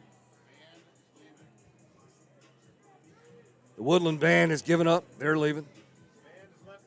They've done their job. And Woodland is now going to take it on offense. This team has had a rough week. As Harrison rolls out to the right side. Did he throw it? No, he kept it. I didn't know. It didn't look like he just kind of stopped, but then he ran it and picked up 9 yards. He was just coasting. He didn't do anything until he saw Max coming at him. I thought maybe I'd missed it and he'd already thrown the ball. He just was on cruise control. He did get a first down, though. The ball up to the 16-yard line. I need this clock to start rolling here. But it's not. It stopped at just inside 6 minutes. As Harrison's in the shotgun, throws it over to number 12, his favorite target. He has it. He gets past a couple guys, crosses the 40, the 45. Surely we're going to catch him. We finally do, but not until he gets all the way up to the 36-yard line of the Land Sharks. And number 12, the receiver, Javion Kelly-Neals, is going to have some gaudy stats tonight. I reckon he's going to have close to 200 yards of receptions. I don't think he's done either.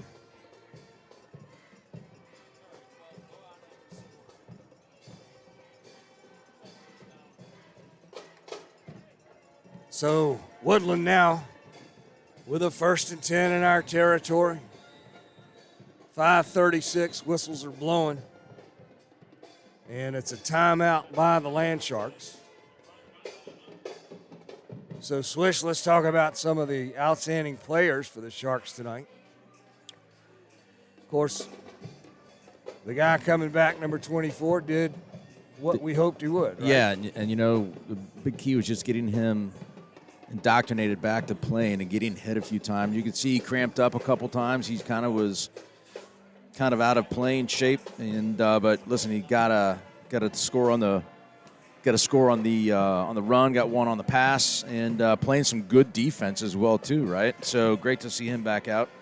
Can't not talk about Edward Reidenbach in terms of what we're doing. Vaughn had 162 yards rushing. That's pretty spectacular. And he only played about a half. Yeah, and so he had a great triumphant return. Just gives us so much more firepower. Woodland's quarterback slings it over again to number 12, but this one's incomplete. It'll be 2nd down and 10. So Vaughn had 100 yards receiving as well too. Great return for him. Wow, that one snuck up on me. 100 yards receiving. Yeah. Jace Krafchick's had a good night tonight, making a couple of really big plays for us. And then Zach Haygood donning his orange or pink, gloves, has made some spectacular plays. Our offense and defensive lines have dominated this Woodland team as their quarterback Harrison drops back, wants to throw it, dangerous pass, incomplete. We had 2 defenders, one of whom has a last name that ends in Don. But the ball safely hits the turf. So now 3rd down and 10 for Woodland. They had an 11-1 record coming into this game. Great season for this Dorchester County High School. And congratulations to them on an excellent season. Just outmanned here tonight. As Harrison puts a man in motion, takes the low snap, drops back, looks downfield, throws it. Dangerous. Should have been intercepted, but it wasn't. Hit Jake Rook right between the 1 and the 0 of his jersey. Well, should have been an interception. I know Jake's going to be having nightmares about that one. Clock is stopped at 5:19 with that incompletion. And it's 4th down and 10 now. Woodland, what the heck? Let's go for it. We're in Oceanside territory. We're losing by a bunch.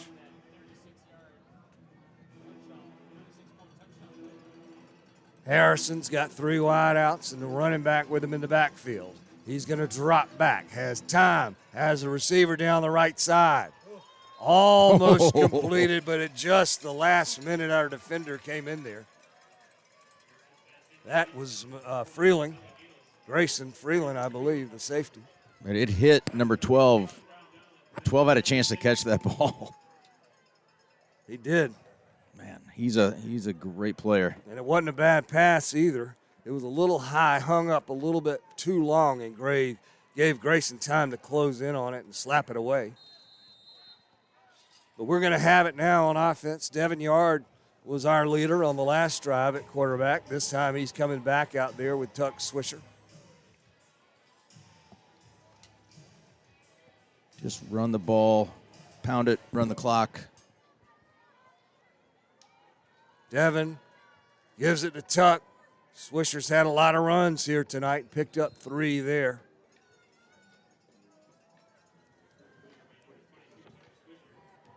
I'm looking at our offensive lineman because I still think there's a guy out 67 is Carson Lee. All right, you're right. That's a 67. Yep. He is rather large too, isn't he? Yeah, there is no 67 on our roster. He's normally 77. Yeah, his mom just texted and said he just keeps switching up his daggone uniform. So, well, he just wants to keep these old guys confused, and that's okay. 2nd down and 8, 4.5 to go. Tucker leaves the backfield Devin keeps it. He follows a big old lineman. He's going to have a first down, crosses the 50. Great Devin stiff arm. Yard, 35-30. Keep going, buddy, all the way down to the 22-yard line. What a stiff arm by Devin Yard. That was spectacular. Probably his best play of the whole season right there. Yeah, that was great to see. How many yards was that, Bill? 38-yard run for Devin. He's back up now and ready to go. Puts Tuck again in motion over to the slot. Devin keeps it. Great blocking up the middle. Devin Yard just runs it down to the 11-yard line. Scott's waving his arms around. Was there a flag or something? Yeah, I see it now.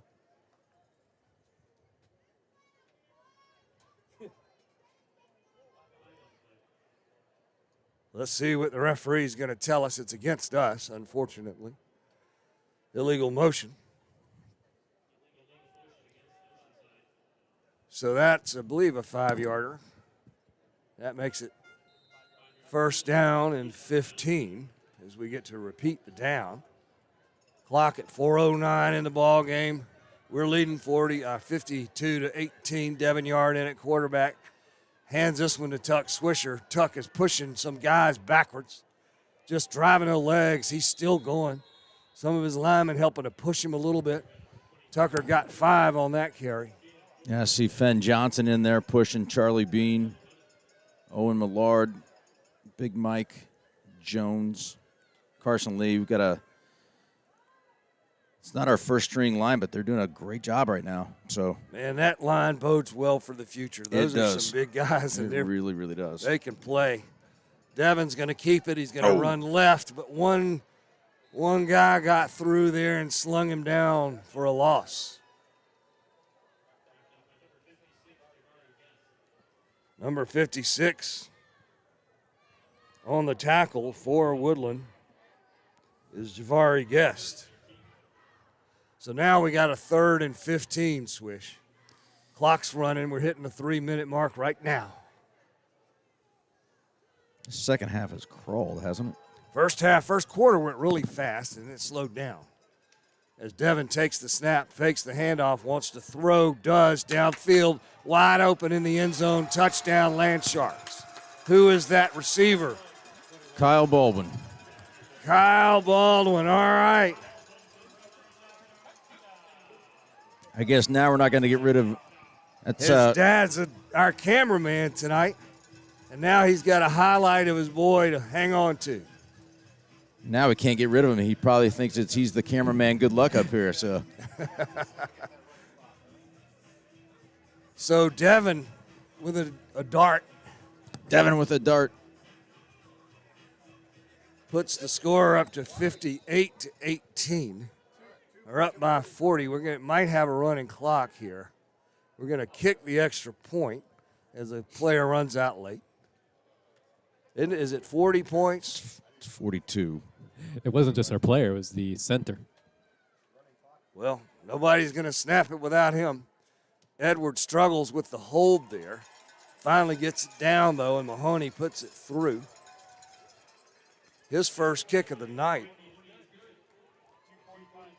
So at 2:45, Oceanside is leading this one 59-18, and we're going to take a 5-second break on the Oceanside Sports Network.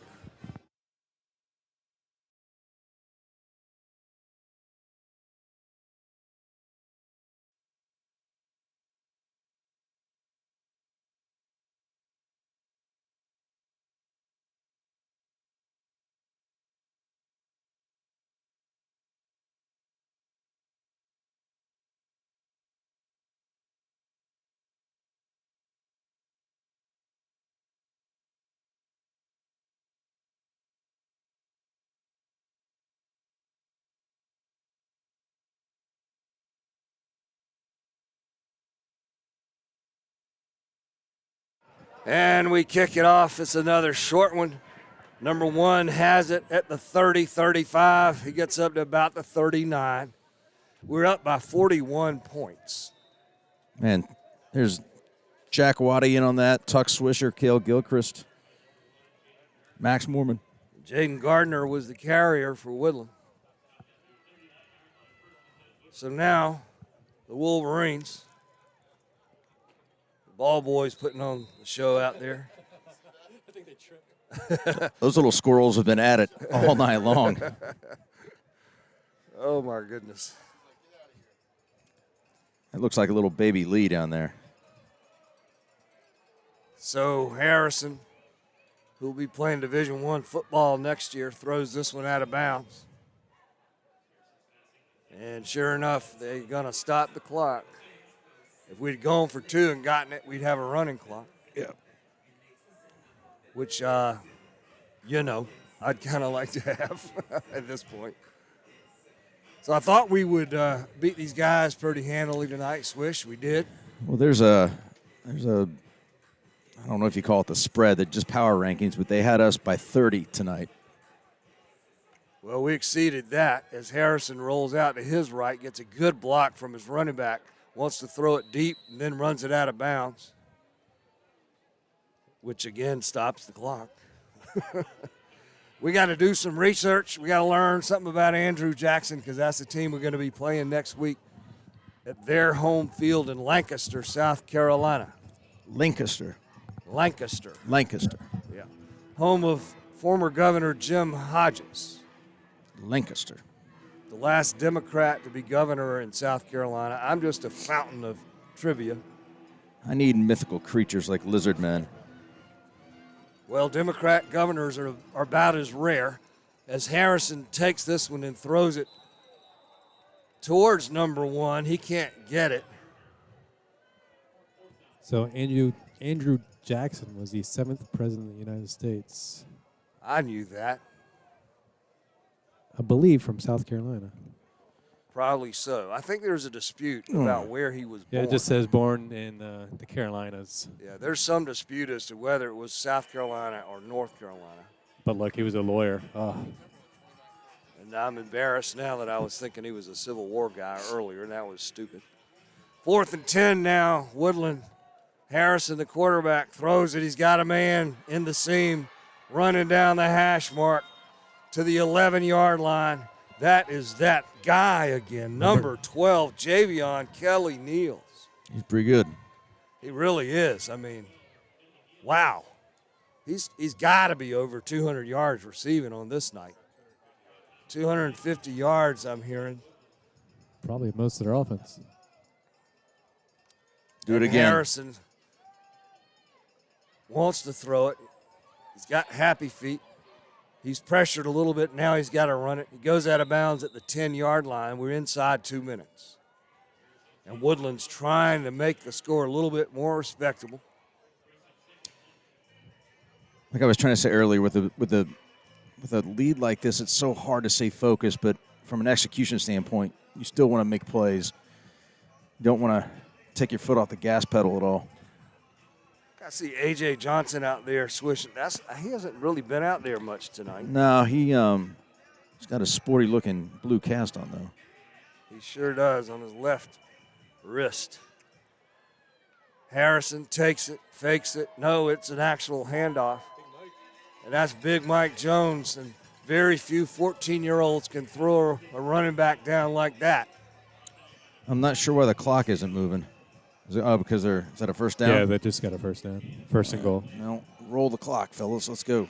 So it is a 1st and goal now.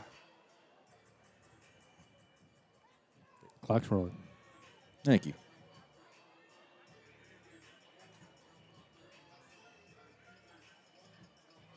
Let's make a stand here, big dog. What do you say? I say let's keep these guys out of the end zone. Harrison fakes it. Wants to throw. He's scrambled. He's pressured. He's hardly been sacked at all tonight. That's Carson Lee. He finally hits him hard. Ball's the ball out. comes loose. We recovered it. Now they're going to say he's down. That's crazy. Well, whatever. Maybe he was.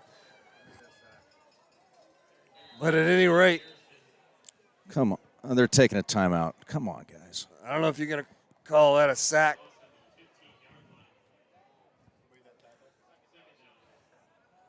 But it's 2nd down now and goal from the 15. We got just over a minute to go here on this chilly night in Charleston. Our last home game of the season. Next week, we're going to play Andrew Jackson High School in Lancaster, South Carolina. And we'll get some more historical trivia about that former president before we get there. I think there's like a lizard in that county. No, there's no lizards. There's only one lizard, and that's in Lee County. We already dispatched with them. We got to find something new to talk about. I think there is. I got friends from Lancaster. I'll find out some stuff. But the main thing I want to know is how good is that football team? I mean, they dispense with Barnwell. Barnwell's undefeated. Harrison rolls out to his left. He just doesn't see anybody. He finally just flicks it with his wrist out of the end zone. That one's into the bleachers. That guy's a good quarterback. I mean, he hadn't been sacked all night. Not once. And really, he's had plenty of time when he wanted to throw it. Yeah, we're only bringing 3 guys, so it's giving him. Yeah, it's getting good. But there's been no holding penalties called on Woodland, which is a little hard to believe with all that time that he's got to scramble. But who's counting? Hey, talking about Andrew Jackson, we had 2 teams in common: Central and Timberland. Timberland, they lost in the playoffs 28-14. Almost intercepted. Boy, Maxie Mormon had a beat. High pointed that thing, zipped right through. Give me that again, Scott. I didn't so follow they beat Timberland in the playoffs 28-14. All right. And we also had Central that. And we beat another, Timberland like 103-2. Well, right? they were 6-0. They were a pretty good team. Central they beat 31-6. That was our first playoff game. Hey, listen, we're 0-0 next week. We got to go 1-0 every week. But we're happily the healthiest we have been probably all season long. With Vaughn now coming back. Come on, boys, hold this. Harrison really wants to score again. He's going to have to run it. He crossed the line of scrimmage. He's inside the 5. He does not get into the end zone. Don't give it to him. He did not make it. He did not. They say he went out of bounds at the half-yard line. I don't know. He probably should have hit that pylon over there. So it's actually our ball, right? Yeah.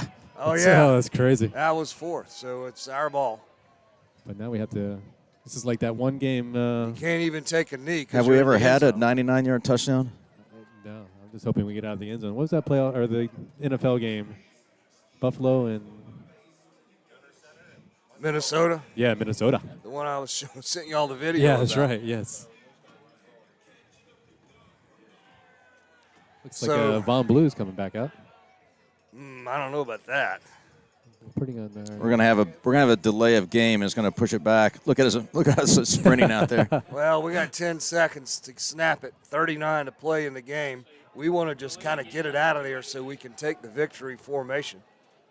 We just need a under center. Not sure who the quarterback is, but he sneaks it, moves forward 5 yards. Now take the knee. So we put Edward, number 1, back in there. Clock's not even running. Come on, guys. There we go. That should. Yeah, that's it. Our play clock. Yeah, that's the it. ball game right there as the teams run off the field. That's going to conclude our game tonight. Oceanside advances to the 4th round of the playoffs. And Robert Brunson here along with Chris Swisher, Scott Krafchick, our producer, our cameraman Rob Baldwin, Bill Sandvig, our stats guy. And we'll see y'all next week in Lancaster in round 4.